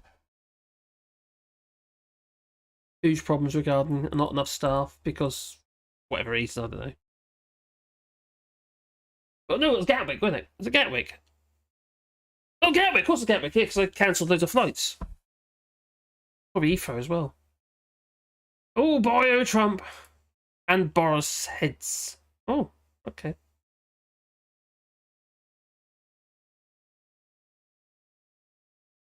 Well, that's going to happen a lot, isn't it? If you've got the staff. And also, there's a problem regarding taxation for those who work on these aeroplanes. Where do they reside? While we're all in the EU, there wasn't really a problem. But now, they've got to think, okay, who's paying their taxes? And where do they pay their taxes? Whereas before, it wasn't a problem, was it? You know? Getting caught out. That's what I can imagine. The last time I was on a plane was when I went to Scotland in 2005. Well, I recently went on a plane, I admit, earlier this year. Then I went to Ginger Island, Graham Hughes, from Paris. Last September. That was interesting. Took my wife an hour or more to get through Bordeaux the other week. Missed a quick shuttle bus, but luckily there was a slow local service just about to leave that made it to the train. Okay, go for that. Yeah, I really hate flying, and you probably noticed it yourself. But when during lockdown, we're in a bit of a flight run here, and there's always vapor trails in the blue sky when we have blue sky, that is, and from the Emoji Airport and others. But during lockdown, there wasn't any. It was just the sky was completely clear. We had all that toxins all dropped on our heads. Ryan Maguire. Okay, drag along. The Schengen clock. My passport has a harp. What's going on? The clock is ticking. Maybe. Oh dear. The views keep going up and down. 1 minute they got like 30, and then it just all of a sudden jumps to 60. Like people logging on and off. Oh dear. Anyway. Absolutely all nuts, in my opinion. So I can't, have I got through all that one? Get through all the EVs, done that. Chris Bryan in his underwear. Oh, yeah.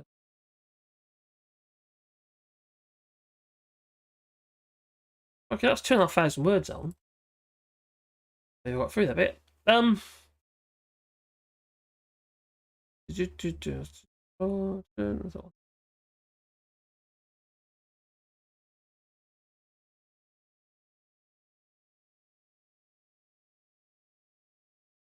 some more.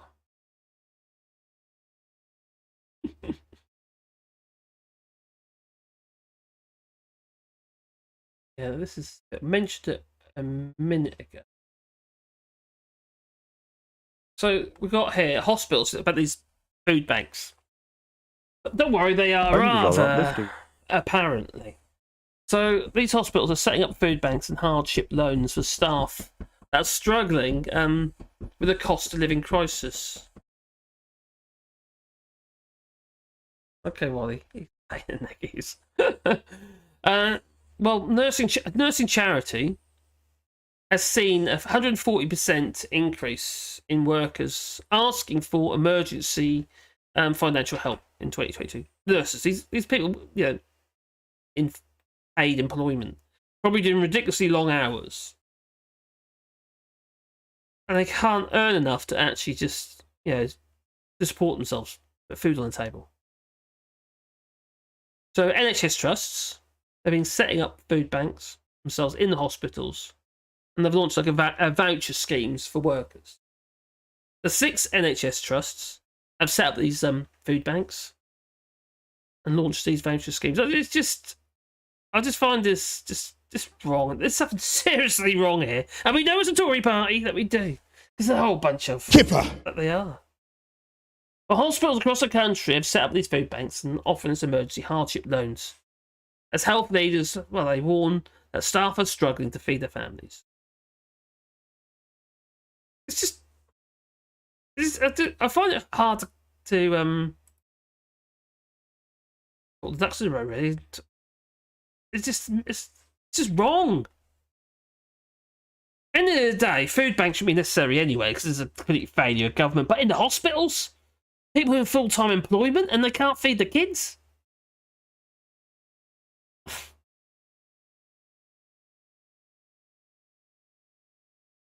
So, some hospitals, they've begun offering these emergency loans to help staff under financial pressure. And while others have increased the payments made to workers in respect to their travel costs. Now, the Cavils Nurses Trust, who supports some UK nurses, midwives, and healthcare assistants in financial crisis, told the Independent newspaper that it had seen a 140% increase in the number of people seeking help in the first 4 months of 2022, compared with the same period of 2021. Now, I don't know what the going wage is at the moment for a nurse in the UK, whether it's in start a nurse, I'm not sure, but I think it's around, did a nurse get around 28,000, something like that, in the UK? I don't know about a trainee nurse, but... Well, Professor Alison Leary, Chair of the Healthcare and Workforce Modelling at London South Bank University, told The Independent, I've been approached by several NHS organisations who are very concerned about the impact of the cost of living on their staff. Now, if the staff are stressed and worrying about all this stuff, I can't see how they're going to do their job properly. We could be having quite serious accidents. Now, some are looking at starting food exchanges at all food banks, and others are looking at other ways to help, for example, with the cost of transport. They're also trialling the provision of welfare packs of food. goodie bags, you could say. Hygiene and other essentials for staff to need, access directly at work, discreetly at work, there. Embarrassing for them. Can you imagine you're working full time, what you thought was a good job, and then you can't even support yourselves. Living to their means, I suppose. Or they were, though the means and what they need to buy and regarding foodstuffs or even just energy. Well, everything's, it's quadrupling. But the senior source in London, whose trust is planning to launch a food swap programme, said workers had also asked about clothes and clothes swaps. Like clothes banks, I suppose, and clothes swaps. They added, we've also had an increase in staff who's found themselves in a position where they can't afford even their rent. The rent in the UK is absolutely ludicrous anyway, to be fair. But they found themselves in a challenging situation of having to move because they cannot afford where they're living. And not being able to afford to live in London. Well, if you're a nurse working in a London hospital, well then quite frankly you need to live in London, I suppose. Unless you're going to commute. I've got a nice new Elizabeth line. That might help from east to west, west to east. Well, hospitals are turning to food banks. That's what they're doing. Their own food banks, run by their employers at a cost. As the cost of living it bites. I just find it maddening. They're responding to reports. West Streeting MP, I think he's the one, West Streeting MP, Shadow Secretary, the Labour guy. Actually, he was quite good, I saw him in an interview yesterday. Shadow Secretary for the State for Health and Social Care. He said, what kind of country have we become under the Conservatives where the NHS workers and the heroes of the pandemic who kept us all safe can't afford food? But also these so-called heroes were, they were dropping like flies. Many of them died of COVID. And how do we repay them? Well, read that one. Now, Labour would put up to 600 back in people's pockets by cutting energy bills, paid for with a windfall tax. Oh, and all of a sudden, what did Richie Sunak do? He announced a windfall tax, but called it something else. Now, trusts, including Norfolk, where I'm from, and Suffolk, Jack the Boys, Foundation Trust, Norfolk Community Health and Care, West Hertfordshire, Dartford and Gravesham, have also recently set up food banks and food voucher services.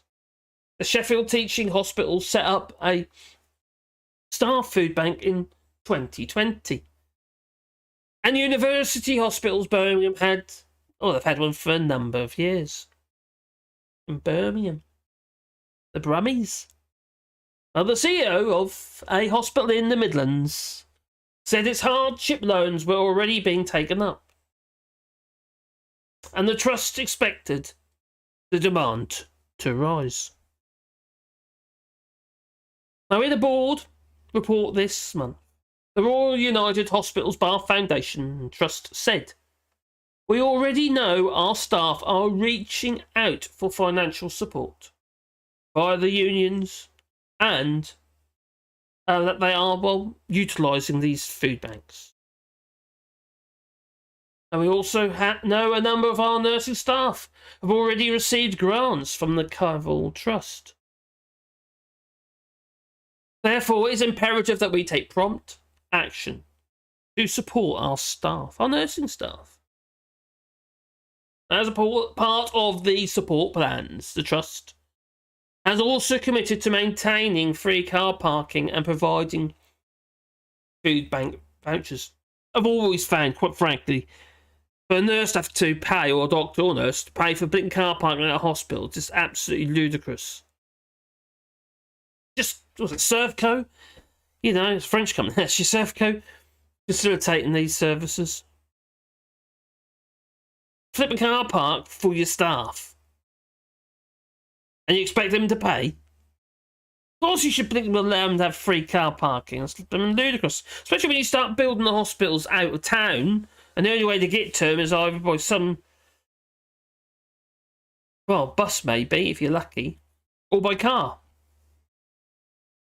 Now, our hospital in Norwich, the University Hospital, used to be, well, the hospital in Norwich used to be in Norwich. There's now a load of apartments now and houses and stuff on that site.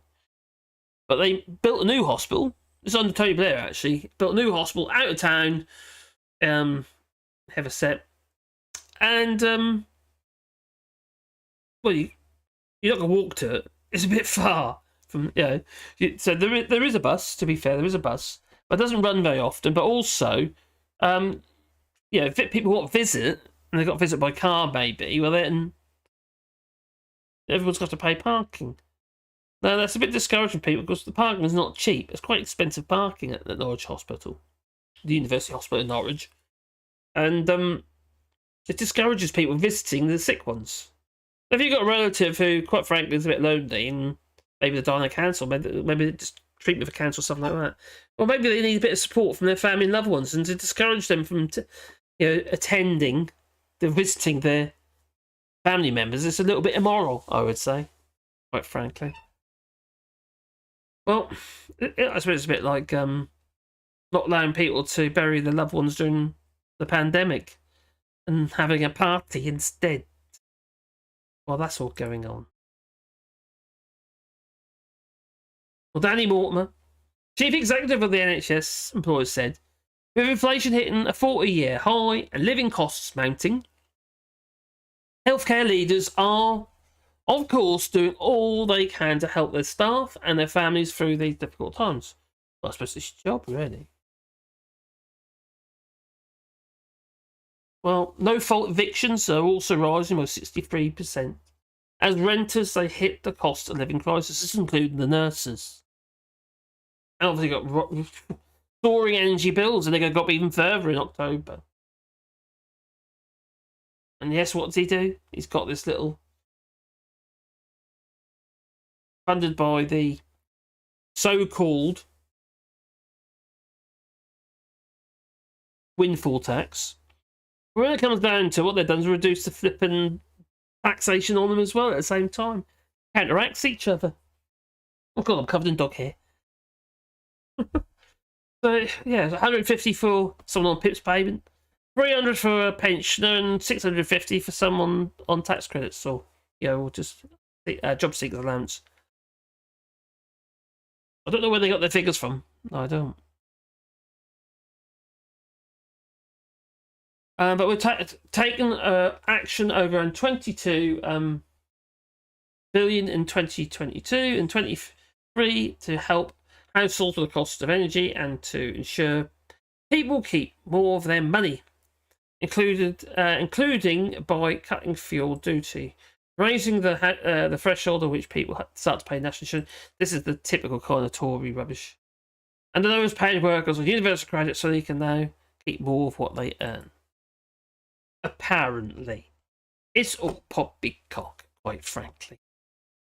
Let's see what you're saying. Oh, it's a chat. Oh. Come on, chat. There we go. Hey, Danny Blase, I hope you're well, bud. Good evening, my friend. Good evening to you too. My wife and my eldest son had a fantastic day, thank you. Oh. Okay.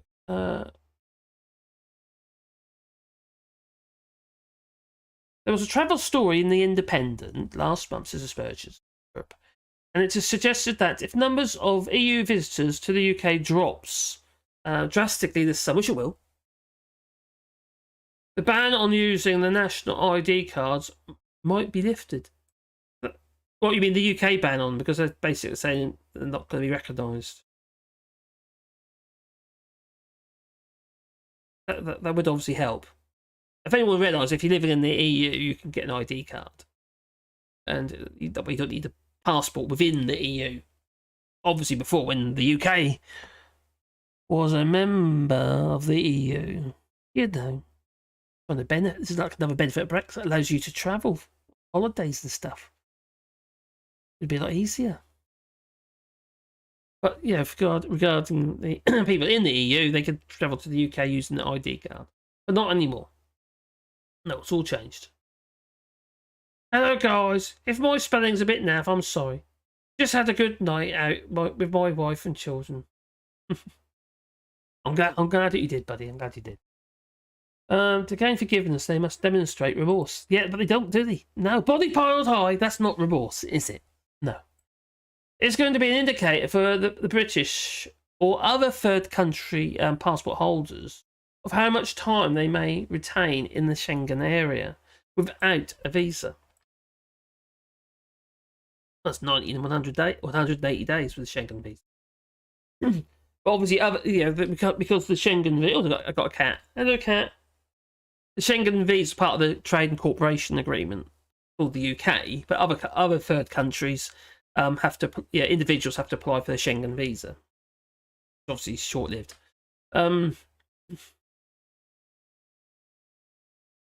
What's the clock? What?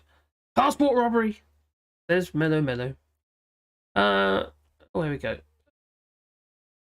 The passport bother is crazy. Okay. Mark a source, please. What source?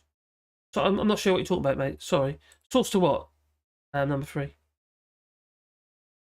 Is Ireland joining Schengen? I don't know about that. Which reminds me, I must renew my Irish passport 10 years. The card version. Can't really do sources on here, can I? Number 3. Asking for a source, but I don't know what you're asking for a source for. It's obviously something I've said, but I didn't see what it relates to.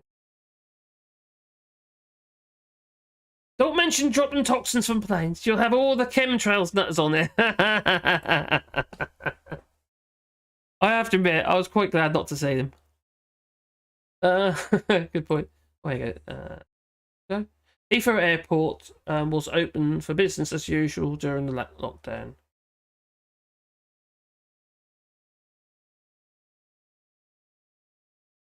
Don't say the name Ryanair anywhere near me. Sorry, Derek. Thing is, what would we do without Ryanair? Yeah, to be honest. Well, I'd be fine, it would bother me. But there's been a lot of complaints about Ryanair of late. Brian Maguire, so what's... Okay, Brexit should be ashamed of themselves. That they should. Hello, Mendy. Going to be an indicator for the British or a third party. Yeah, I've done that already. To gain forgiveness, you must have more than that. Scroll down. See you later, buddy. See you later, number 3. So I didn't realise you're gone. Oh, the Leven. Well, what about the Leven? I got Leven on the Seine. There's a whale stuck in Paris somewhere. They're trying to guide it. They're trying to guide it out. I don't know if it's in the Seine or the Ven, but anyway, they're trying to guide it out with recordings, probably whale humping music or something. I don't know. And it's yeah. So try and draw it back out to sea.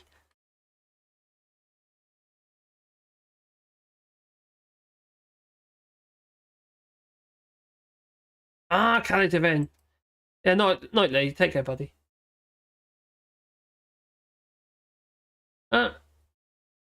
Should make a jingle of the scaffold. Thank you very much. Good night, Lee. Monty Python comes to mind. The meaning of life of Earth. Bring in the machine that goes bing. Pop to ping. Students from here already go somewhere else in their English school travels. Even going to the USA is simpler and cheaper. Yeah, I've done variety videos about this before, about how EU students were heading for the UK. You don't forget hit the like button. That'd be most kind. Be most appreciated, that it will. Why isn't that working? Oh, it is. Yeah, so yeah, they instead of doing the English studies in the UK, but also nursing and stuff like that as well, they're doing places like Romania and that now. So it's yeah.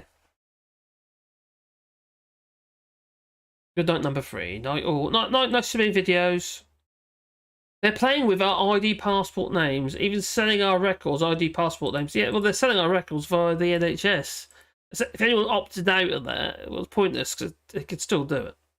We just actually had a similar thing here in regard to opt-outs, but this was regarding the EDF. Where we had to, I don't know if Derek or any others living here in France had to sign the little, tick the little box. So we've actually decided that we don't want to have all our information sold on to third parties. All right, Drag. Hope you're well, buddy. Sleep well. Yeah, they're fine. They're fine. I've been a bit up and down, if I'm absolutely honest. And I didn't upload any videos this week, did I say? It probably didn't make any difference to my views, to be honest. My views are really low at the moment. But you know that really. Mr. Scotch Pie said, join the single market or Macron's new European organisation and travel should become easier. Yeah, they're not going to do it. The UK's not going to do that. Going to school in the US, isn't that dangerous? Apparently so, you get shot. Yeah. But you know how they solved the issue? They solved the problem by giving them all guns. That's what they want to do. Wasn't Trump said something like that recently? God, it's better. We need to get rid of the rules or the laws regarding guns in the schools, Trump was saying. So they can protect themselves. Woman, people, TV, MP5 assault rifle. Maybe. If we stay as we are, my retirement plans are knackered. If you're intending to come to the EU, yeah, probably. Unless you're going to get yourself a golden visa, like for instance Spain or something like that. Yeah, that might be possible. Barry Manilow will soon shift the whale. Too sweet. Brian McGrath, organised travels. The kids go with teachers to visit museums, universities, etc. What did Brian say? Go to school. Yeah. I've heard the UK and in Indiana have struck a memorandum to recognise each other's qualifications. So British corrupt politicians are now equal to Indiana corrupt politicians. Probably. Well, a lot of your qualifications in the UK aren't going to be recognised in the EU now. To be fair, a lot of them weren't anyway. But yeah, it's got even worse. Trump was selling handguns at the last rally with himself. Oh no! Really? So Trump was selling handguns at the last rally with himself embossed on the metal on the side of the gun. For God's sake. And won't Trump wine anyone? No Trump wine anywhere, no? The whole debate over life on other planets. And pray there's intelligent life somewhere up in space.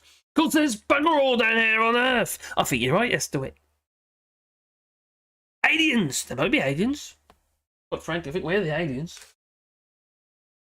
I think it's a bit, in some ways I think to myself, well, it's a bit naive to think that we are the only life form in such a huge universe. Is it a bit arrogant to assume that? Is it what, maybe. Elon Musk, he wants to find his aliens. Martians on Mars. He wants to go to Mars, apparently. Joe Mariol says, we're more knife persons. Well, quite frankly, here in France, there's people walk around with knives. They do, they just do. I'm not saying the rules and the laws are any different, but they don't go around stabbing people, they cut the cheese. You know, it's down to discretion, it seems to me. If you often see a Frenchman with a little pouch with his little Lugwheel knife in there, or a non-tron knife, you know. Or even a little opener, just so he can cut his cheese. Brian McGuire says AR-15s with modified bump stops. Oh, did they ban them in the end, the bump stops? Were they banned in the end? We only sell American weapons. Americans, yeah. Did the bump stops get... They pretty much modified the gun into like an automatic, didn't they? But did the bump stops get banned in the end or not? Bernie Bird says, let Musk go to Mars. Can you not bother us anymore? Let's hope. Maybe. That might be a good thing. I kind of like Elon Musk in some ways. He's entertaining. I've been watching lots of little short clips of things that he said in the past, and they're quite funny. But I also think he's a little bit mad. Bit like me, probably, but there you go. Openers are everywhere here. Mushroom knives, too. Yep. The wee brush on the end. Oh, that's it. Openal may get a mushroom knife as well. I do like little openal knives. Hang in there, my friend. We all love cheers, buddy. I was in the same situation. I persisted. Oh, cheers, buddy. They're most kind. Yeah, it's hard sometimes because you put. I think the problem is. I probably said this before, actually. When you're making videos for a channel like this one, it's the here and now. It's, you know, today's news is tomorrow's chip paper. And if you don't get your views early on a channel like this one, you're not going to get your views at all. Now, if I look at my analytics, and I have this week, since I hadn't uploaded any videos this week, so to look at the analytics now, it's almost like baseline. And there's over 1,600 videos on this channel. You think that some of them videos will still be actually making the foo views? They do a little bit, but not a lot. So it's just... The problem with this type of channels, you got to hit it all the time. If Phil Morehouse stopped uploading videos, his channel will fall flat on its face. If Max Max Roosbear stopped uploading videos, his channel will fall flat on its face. Which means you're a prisoner to the channel. Literally. It's not the basis for, really, for it's not a very good business model, to be honest. So, if you look at that evergreen content, searchable content, or content that has a purpose, so like, for instance, you're answering a question, such as my other channel, my woodworking channel, which is Wally Bois. What that channel, the videos, they don't do many views at first, but they grow. Instead of doing that and then doing that and tapering off, they actually gradually grow. And sometimes they hockey stick, but generally they just grow. They're always earning views, and if the views are earning monies via the adverts, what have you. But also they also encourage new subscribers. So it's just an ongoing thing because you're creating something that's useful to people. Now, obviously, regarding my videos, they're not normally useful anyway, but here you go. So, yeah, one bullet, one hit, says Joe. Yeah, what little knife have I got in here at the moment? There you go, I've got a little Laguille there.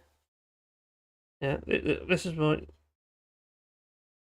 Anything's Laguilles, they're made in China now. Not all Laguille. Quite a nice little knife, it's alright. That's just a friction lock on it. And then they got this old one I use, that's old Whitby. That one. Which needs a new handle. Might be a woodworking video, that might be. Oh. Here's one of the wheels. Obviously my three leg wheels, but none here. Not the wheels, they're open all, sorry. I use them all the while, you see. I use them in work as well. But like I said, it's not unusual to see. Oh, people make their own bump stocks, do they? Oh, I see. I didn't realise that. Bump stocks make them semi-auto. Modified makes them fully automatic again. Oh, I see. See, I'm not a gunman. I've got an air rifle and that's about it. And an air pistol. There's lots of guns in the Swiss too. To shoot. I say, actually, there's a huge amount of guns in Switzerland as well. There is a massive amount of guns. But they don't go around shooting people. And also, the laws regard, if I remember rightly, they have somebody come and check that the ammunition hasn't been used and all this sort of stuff. Yeah. Not like in the USA, no. When I was a kid, I thought it was mice on pogo sticks. What? People make their own bump stocks. Oh, Duke says, be right back. Okay. I love the old Lee Enfield number 4, and I was good at the mad minute falling plates. Well, my old air rifles, I've got an old original. I've got a Chinese one actually. I think it's SS or something. Which is actually a really good gun. That's a little 2.2. Oh, cheers, man. Very, very kind of you. I've got one going down. I'm hitting tomorrow morning, and I'm gonna do one for the evening as well. So I want to try and do 2 videos a day if I can keep it up. I need to get 10. I need my 10,000 subscribers. At the current rate, it's gonna take a year. That's how bad it is regarding subscribers at the moment. I'm getting about 50, between 40 and 50 a month. And I was getting 900 subscribers a month. That's what I was getting originally. And then it just one hit after another. It's demoralising. It really is demoralising. So and then it just clicked in my head. Hang on, what am I doing here? And I was spending every minute on this channel. And, originally I was doing a lot of editing. And then I just uploaded masses of videos, which was working quite well for a while. Then it, all of a sudden it plummeted. I was doing between 6 and 8 videos a day. It is hard work. It's not just the making the videos. It's same hat. What? It's not just making the videos. It's writing the scripts. You know, I don't want to just read through. I need to put it into my language, if you know what I mean. Yeah. That's what I reckon. Anyway, it's got to be in my language, otherwise what's the point? It's not going to be me, is it? Yeah. Still much to learn. I do. Loads. So anyway, you fire full board 0.303 or a reboard 0.20. Trump's new campaign theme, Make America Guns Automatic. That's his last. Yeah, probably. Oh, crikey. Do you think he's going to... he's going to rear his ugly head again, isn't he? He's going to make everyone drink bleach for monkeypox and shove a bright light up there, maybe. I don't know. I'm learning a lot. Oh, cheers. It's a Scotch pie. I'm learning a lot from the Wally Bar channel. I just keep uploading stuff I think is going to be useful to people. That's kind of the idea. I hope it is, anyway. So, a good video on the Swiss gun versus... John Klepper did a good video on the Swiss gun versus the US gun attitudes. Yeah, I watched a video about that. I think it was a documentary I was watching. It was quite interesting. That was on TV. A while back. And the laws and the rules regarding... In Switzerland... regarding the laws and the gun attitudes. It's just totally different. It's what you're saying about in France. Everyone's going around with knives in their pockets and not going around stabbing people. You know? I know it's probably a bit of a weak saying, really, but as I say, guns don't kill people, people kill people. Well, I think there is an element of truth in that. But again, I suppose you can make a 30p meal as well. Oh, cheers, Mellow. Yeah, no, I'm uploading other videos, mate. I just needed to clear my head a bit, and I had lots of stuff to sort, and that also had to earn some money. This channel's not earning anything, or very little at the moment, to be honest. So it's very difficult to keep it. Yeah, again, like everybody else, I still have bills, and basically what happened when the channel was doing well. And we didn't need that much money anyway to survive here. When the channel was doing well, we put all our effort into this channel, and then they got hit by the algorithm on more than one occasion. And then we got hit because the war in Ukraine, it just plummeted. It literally sort of turned a switch. And ever since then, it's just I'll be lucky if I'm earning 50p an hour out of it. You know, it's just crazy. And I've got no money, and because I'm not retired. I've still got bills to pay, so it's just how it is. And also, I have things I pay for this channel to make it work. So there's still there is costs. I know everyone's like, oh, YouTube's free. It isn't free if you want to provide anything of value other than just using your mobile phone all the time. Your microphones, for instance, and stuff like that. You know. and obviously computers, and the camera that I use for this. I'm not just using a basic. This give you the idea. If I was using my ordinary this webcam, for instance, that one. Look at the difference in quality of the picture. It's chronic. That's the old webcam. And then if we go back into this one, it's chalk and cheese. But it's not free, is it? I had to buy that, and it's, and I've been buying this stuff out of the funds I get from the channel. So it's just how it is, I suppose. I really wanted to the channel itself to progress. I want to learn by this stuff as well. There's other things as well. It's like the soundboard, Still much to learn, you have. The stream deck I'm using here for the streaming and what have you. All these things, they all come together, and it's just bit by bit. I just invest in it. But you can carry a switchblade, can you? In most US states, you can't carry a switchblade in most US states. But it's okay. That makes no sense. Those switchblade things, I'll tell you, so they scare me. Yeah. I just want something simple. I just open it up and it locks. I'm not going to chop the fingers off. Bills to pay, yeah. Why don't you just get one of your butlers to telephone an interesting company and pay it for you? Cheers for that, Duke. I'm going to assure you there's no butlers here. I think I'm my own butler. But yeah. We are fortunate. I said before, we are. Hey, see, hello, buddy. So we saw you earlier. We are quite fortunate here in the sense, at least I don't have a mortgage or anything like that to worry about. So we always have a roof over head. But it's still got to pay the bills, and I don't want to accumulate. And obviously, I don't want to be known as being a bad bill payer. Definitely not. Especially here in France. I don't know if I got debtors' prisons here. I don't want any of them. Flight sergeant for me on a visit to the old. You can carry a switch, but the training can only be done on the range with an experienced soldier. Oh.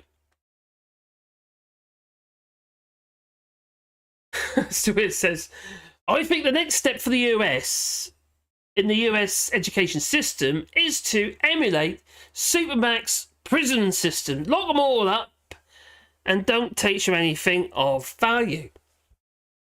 Just teach them to be bigger criminals than what they already are. Joe, really? Is that true? Joe says, I've never stabbed anybody, and I carry a knife almost every day. It's in Portugal. You wouldn't want to do that in the UK. A friend of mine got nicked with a Stanley knife in his pocket after coming off a blinking site. We were working on this site. This was a Wilton Homes site. The Wilton Homes was it was Wilton Homes, and he came off the site just to go to the flipping shop, and he got flipping I can't remember what happened. Actually, exactly what happened. It's a long while ago.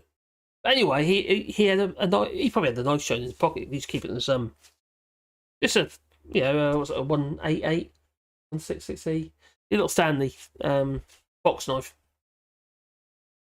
Not allowed to carry them. They let him off, but it's they really give it. Oh crikey, they're started. They're started. There they are. Where's Glasgow Kiss when you need them? Oh, I logged into the wrong account again. Oh no, I'm not. Oh, good. That's it. It's gone.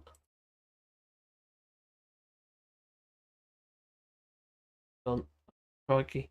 3-hour warning. Yeah, you said that last time, buddy. Oh, there's spam. Yeah, there's spammers are back. Yeah. Oh, I've got no Glasgow Kiss here today.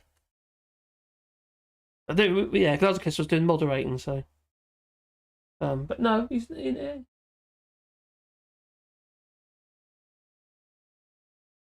Hello, Jeremy. You still yapping, Kit? Hello, Mugger. You know me.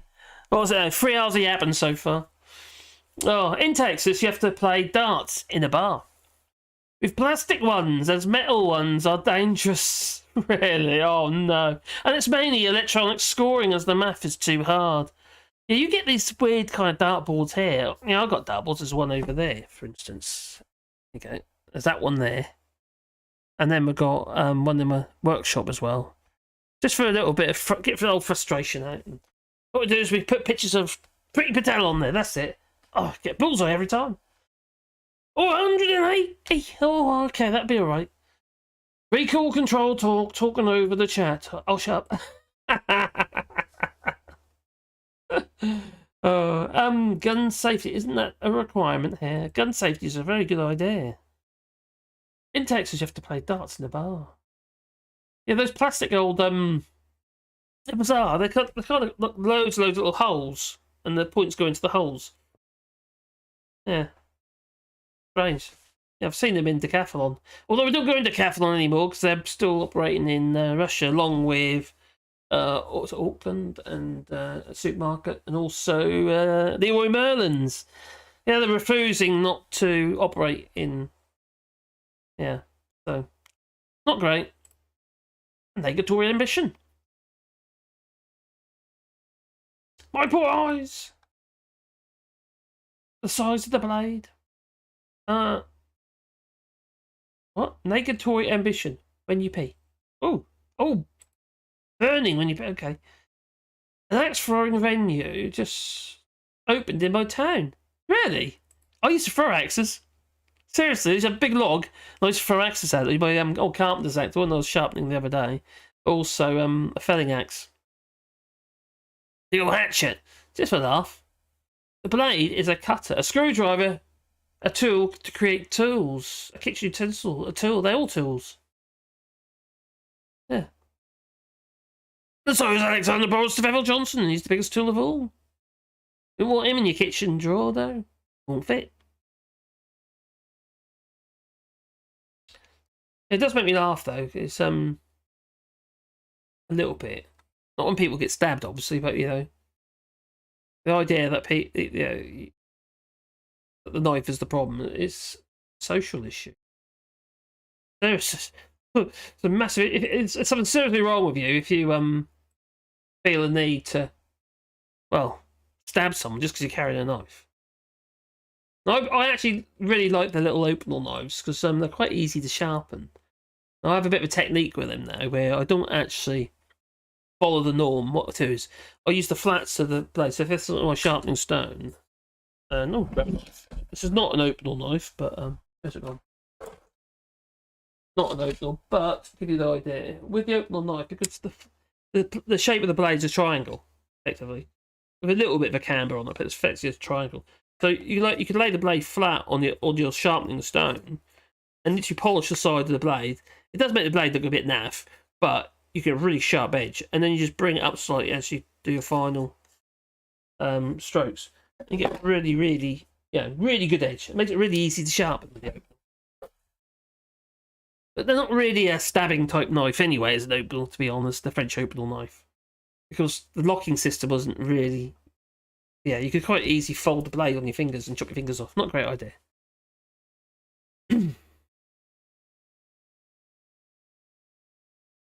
Ginger's giraffes. Here there is just a limit to the side of the blade, size of the blade, inside your house, and what you have, whatever you want, like collector swords and stuff. Inside you have whatever you want. Yeah, same head, France. But there's swords and there's swords. Now I want to make a machete for the garden. You know, for hacking down the old bamboo, etc. Yeah, we've got a little bamboo, and it's it'd be quite nice to have a machete. I've got a machete, but it's one of them cheap old things from like Tool Station or something. And although it's high carbon steel, it is a bit flimsy, it's a bit floppy. That is. Well, I was watching some videos of there's people making these machetes. Beautiful job they're making, absolutely gorgeous looking things. You know, if that's your thing, a machete. But it's about a bit thick. I mean, it's about that long. It's about starting off stock about 8 to 10 millimetre thick. And they're forging it all down, what have you, heat up the cherry red and bash, bash, bash on the anvil. Then tempering it, obviously, once they got to that stage. Yeah, by dropping it in some oil. Or water, you can to temper the steel. But then the thing must weigh a flippin' bomb, a machete. Something you're throwing about like this is, not exactly balanced. The arms off, literally. Tomorrow's a holiday in the US. No work. Well, we just had Ascension Day in France, so that was a bank holiday.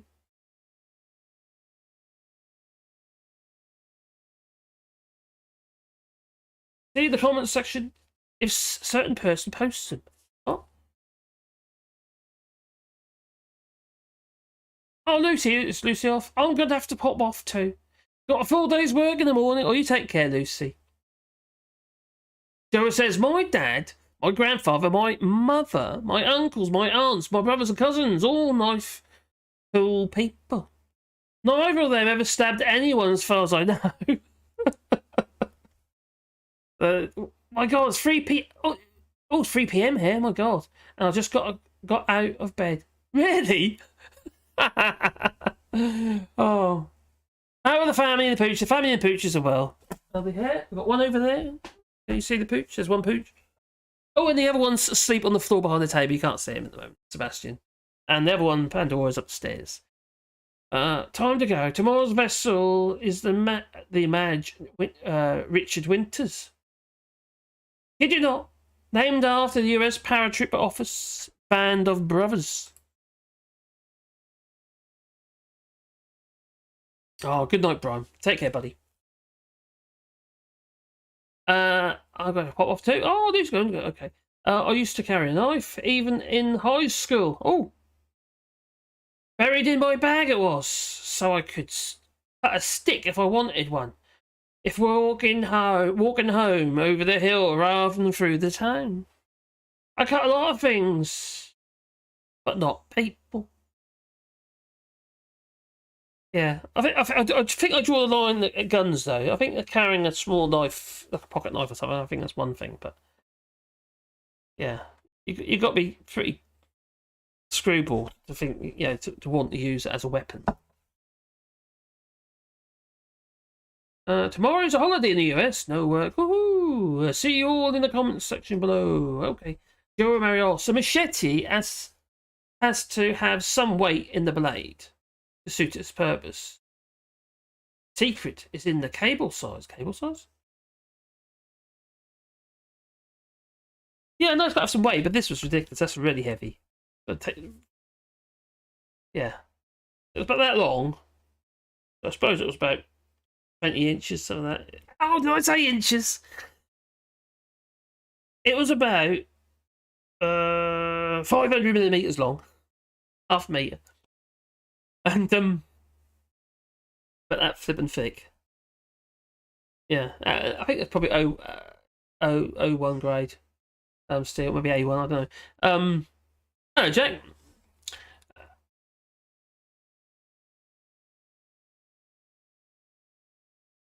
Let's say for enjoy your week. Woohoo! Night, Brian Maguire. Tomorrow's a holiday. I was scrolling down. Night, night. Night to you too. Yeah, it depends on the thickness of the blade as well, I suppose. Whether or not how much weight you need in it. The thing is, if it's too thin, what happens whenever you hit anything like a tree or branch of a tree or something like with a machete? If it's too thin, like that, it just vibrates on you. Now, when I was in Ginger Island with Graham Hughes and we had the machetes down there, and I sharpened one up because they don't sharpen anything there. I mean, it's ridiculous in the Caribbean where we were anyway. And little Ishmael, the machete was used. He might have just been using a stick. It was so blunt. And I sharpened it for him, made it razor sharp. Okay. And it's like happy sandpiper cutting and slashing, but he never resharpened it. No, it seems to be the norm. Oh, got it again. They're back again. Get rid of that. That's gone. Users, okay. There would be illegal in the UK, of course. Yeah, lock knives. Yes, because it's got a lock knife. It's got a little ring collar on it that locks the blade. Couple more spam bots reported. I'll thank you to it. Handle size or shorts. So I got lost in the translation. All right, buddy. It used to be quite normal to have a knife with you, especially when working on the farm. I used to have a 6-inch dagger in my belt, and I was 12 or something like that. Crikey. Yeah, it was normal to have a knife. I used to always carry a little knife. It's just do jobs, but it's only nothing more than 3 or 4 inches long. Yeah, pocket knife size, useful sort of size. Cheers, buddy. Cheers, Derek. For a heavy blade, it's better to be used in long-handled axe or machete to distribute the weight and energy into the cut. Yeah, makes sense. I've got a variety of different axes that I use. One in particular I use is a carpenter's axe, and I use that quite a lot actually, even doing joint work and stuff, wood bothering type stuff. And the blade is, most axes have like a tapered blade like so. A Merlin would have even wider blade for splitting logs, but a carpenter's axe should have quite a thin blade up to the hilt of the where you put your handle in. And it's different kettle of fish, right? But you can get them really sharp, surprisingly sharp. You can shave with them. Obviously, I didn't, but you can shave. I often shave the hair on the back of my hands with my tools, know whether or not they're sharp enough. So yeah, it's all a bit interesting. What we're doing now, it's 3 hours. I'm getting really tired, to be honest. Don't forget to click like. Don't forget to like if you haven't done so already. And if you've got sports, you do super chat or stuff like that. It's up to you. Proctor report again. I keep staying up late to watch your videos, AllShorts. Sorry. And Max's and Ballhat Man's as well. That's why I sleep in. Now I'm a bit like that as well, actually, because I do a lot of late nights, whether it be scripting videos or stuff like that. In some cases, even recording, but I found it to be a bit of a mistake because I looked really tired when doing it. And yeah, so it's just get a bit nocturnal. And you'll get up early in the morning. But I found that to be a bit of a mistake. I'm better off making my videos first thing in the morning. Yeah, take a walk off to bed, you are. Shall I come and tuck you in? Pen knives were commonplace, they were. Assorted relatives kept giving me new ones as a kid. These days, even the largest one would be illegal. 3-inch blade limit, I think, crikey. Tiny, isn't it, really? The thing is, even with a 3-inch blade, you can cause a hell of a lot of damage if it's sharp. It's like a Stanley knife. We had there was actually a slashing in Norwich. It's a long while ago. When was this? It's probably about 2003. And young girl got slashes coming out of the passageway by this random person for no apparent reason. Just come up and slashed her across the face. She had a kid with her as well in the pram. You know, that's horrendous. That person wasn't right in the head.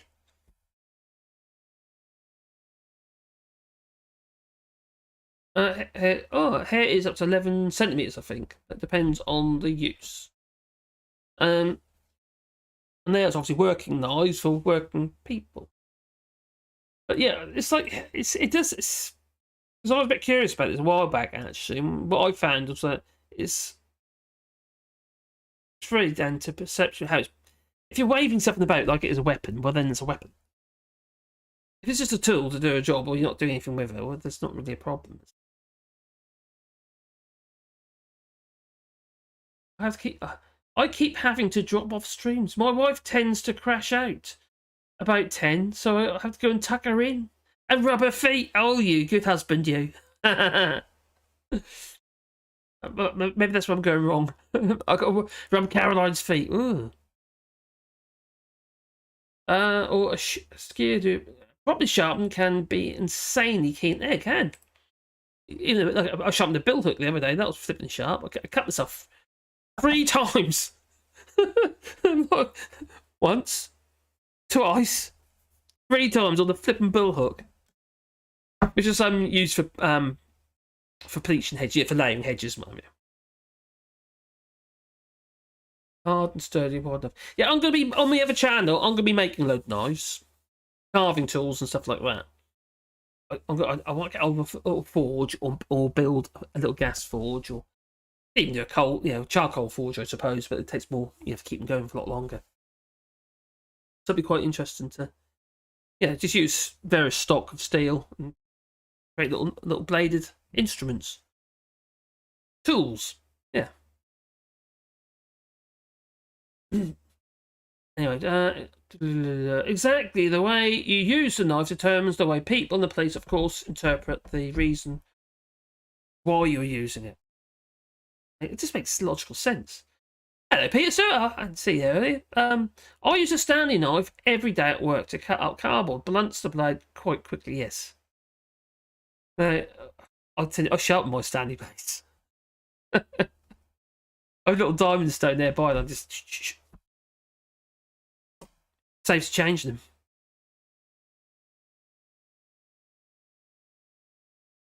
There are quite a few swords that you can use to cleave your way through something. Splitting stuff. Creating a clearing. Sword, ooh. Well, machete's like a sword, isn't it? I saw and liked that video.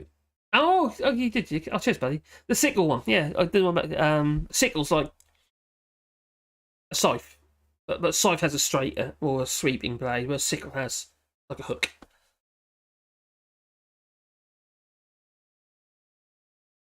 Brought back painful memories of helping my grandfather when asked to sharpen the sickle. Yeah, you learn that wrist movement fast. I'll tell you, the thing about the sickle, because it's that shape, bent right round like so, and you sharpen it, whether you're using a cigar stone or something like that, or you put in your water, and you're stroking it backwards and forwards, because of the shape of the sickle, you can quite easy slice against the edge of the blade. Yeah, it's kind of a motion where you're kind of pulling and stroking.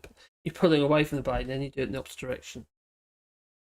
It's risky.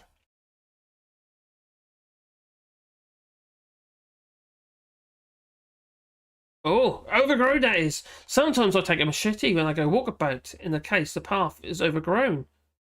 Or I go off trail. Well, we do that as well, actually. We've got shamans around here. We take the machete, but I made a bit of an error.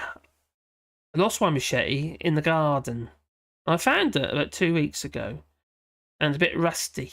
So it's only a cheap machete. It's not something special, but it's it needs to be revived and the handle's rotten. So I need to.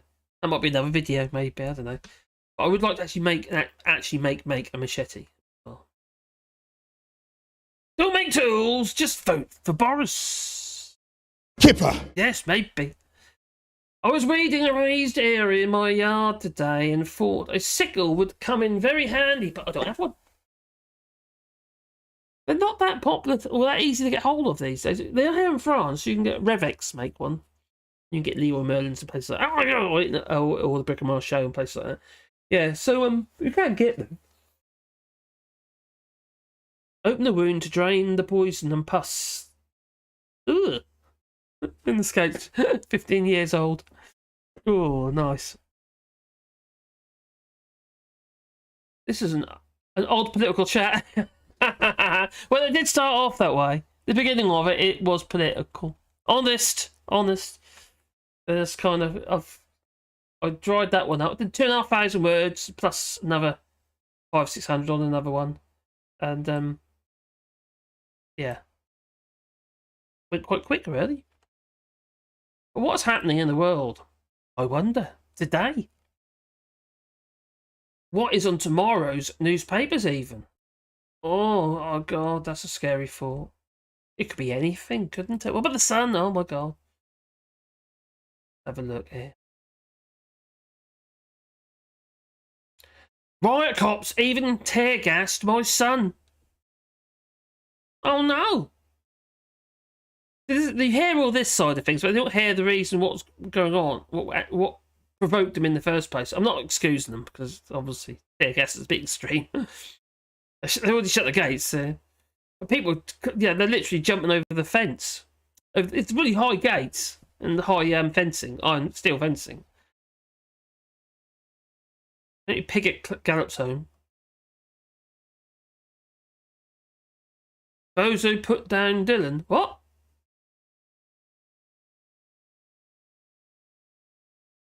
Am I reading this right? Just a second. Let's just go back and. Oh yeah. Apparently, it says here, Bozo has put down his dog. Did you hear that, guys? I wouldn't do it to you. No. Why? Oh, poor Dylan. He had to suffer enough, didn't he? So, how do we read that? No. Bozo has put down Dylan. Oh, what on earth has happened? Oh yeah, Bozo's put down Dylan. Millions have been warned about power cuts. I don't know why that is. That's in the Times. And the Eye is saying the PM plans bonfires of EU laws to appease the rebel MPs. Well, that's not going to go down very well. Actually, they haven't done Article 16 yet, have they? The Northern Ireland Protocol. All these threats, constant threats, all the time.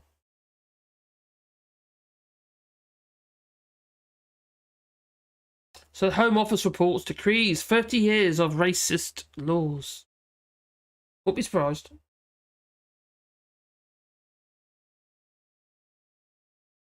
I don't know why this makes me laugh, but yeah, seems red at the French farce. Well, there you go. Welcome to Brexit, sir. Welcome to the Brexit, sir. I'm sorry. Oh my god. Oh dear. So global inflation fight spurs the widest push to raise rates in 2 decades. It's too late. He's raising interest rates. It's not going to have the desired effect. There's other issues in play. Not just... It's not, you know, quantitative easing, what have you. You can't control it, say, just with increasing rate, inflation. In fact, actually, a recession is going to likely do the job of raising interest rates anyway. Now, what's happened to Dylan the dog? The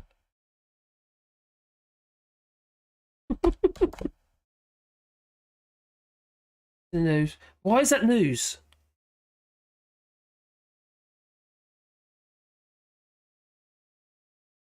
And just romantic urges on people.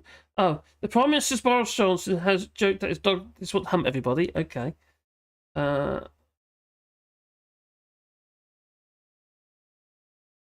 ate my phone. That's about all the messages they got missed. Oh dear. I tell you what, the thing about that dog, it's just there purely for the purpose of making them look human. You know the kind of people who want them to look human. What is it about Johnson that makes you think he'll succeed? He's been proved to be a liar. He's a liar. Yeah, but... You like him because he's a liar? Yeah, because he's human. And he's got a dog. Well, anyway, I'm waffling on here, that I am. So, I think it's time to call it a night. It's 3.5 hours now, or 3 hours, 22 minutes. So, there you go. I'll leave you with him. The dictator. That missile is not pointy enough. You round? Apparently. So anyway, thank you for watching, and stick with us for so long, and actually stick with the channel as well. I will be uploading a video tomorrow. I've got one going on in the morning and probably one in the afternoon as well. And I'll do my best to try and keep the videos coming. So but it's just say hi and bye. No Bodge threatened to kill his dog. He has upgraded from dead cats. Oh dear. Does anyone know how much dollars is going for the Queen's Jubilee? Oh my god. Oh, don't go on about Britain Queen's Jubilee. We've got British sycophants here in France. Organised Jubilee parties. For the royal family that quite frankly wants to, not just wants to, they did. Get the government to change the laws. They can cover their bloody arses because they had money in places you didn't want them to know. Unscrupulous bunch of people they are. No worries. Don't you like my turtle porn? No? Okay. Well, I got caught at the end of the stream at least. No worries. But, it also... Oh, God. Ramp now. Ah!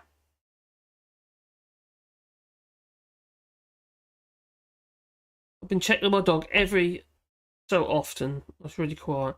She's in shock. Duke Vengeance. What other dictator likes dogs?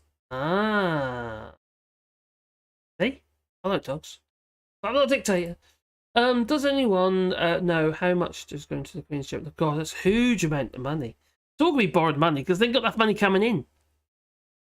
Ain't enough money. An economic crisis, and yet they all have the money for the Queen. Yes.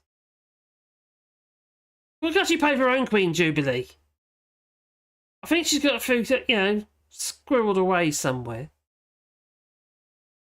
Oh, swah.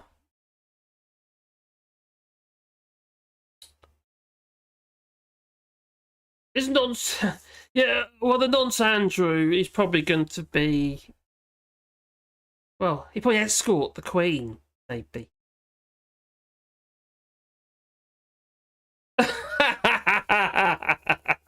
Apparently, the turtle porn makes people blush and feel like a voyeur.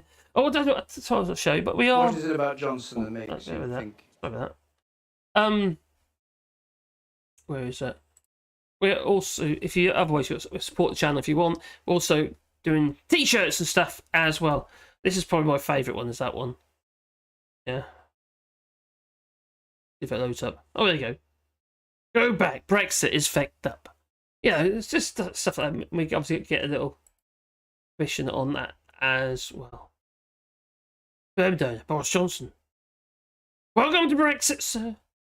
I did this one as well with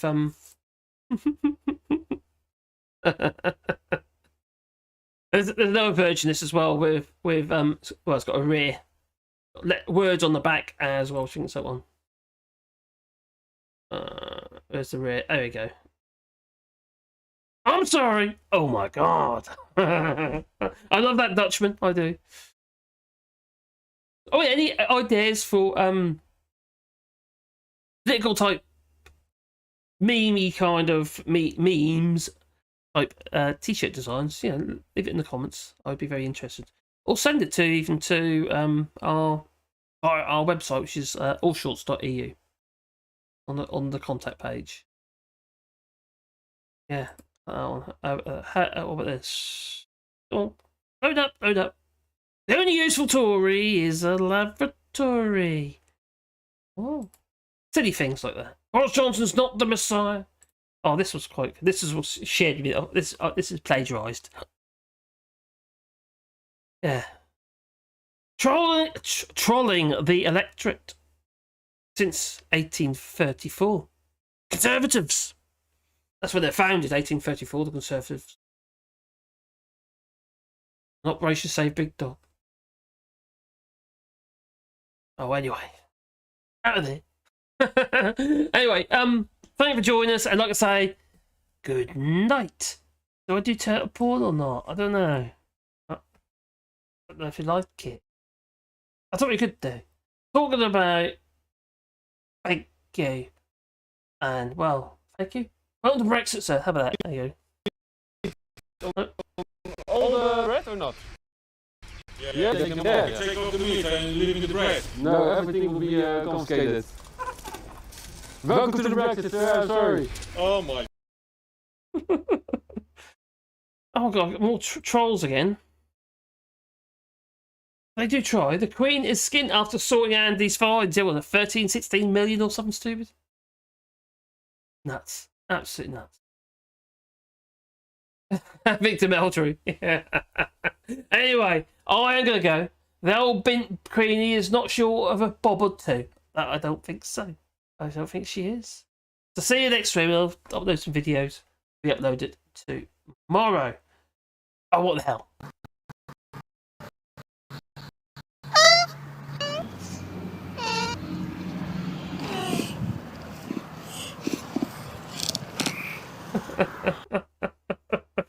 Oh there. I do apologise. You must feel the force around you. I just got a super chat. Oh, thank you. Oh, Scotch Pie, Mr. Scotch Pie, thank you very much. Oh, £10, Mr. Scotch Pie. Oh, we're going to need a better Boris. I think you're going to need a much better Boris there, Jeremy. So, good night, everybody.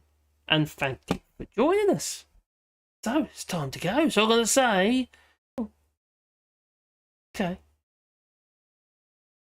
Sorry.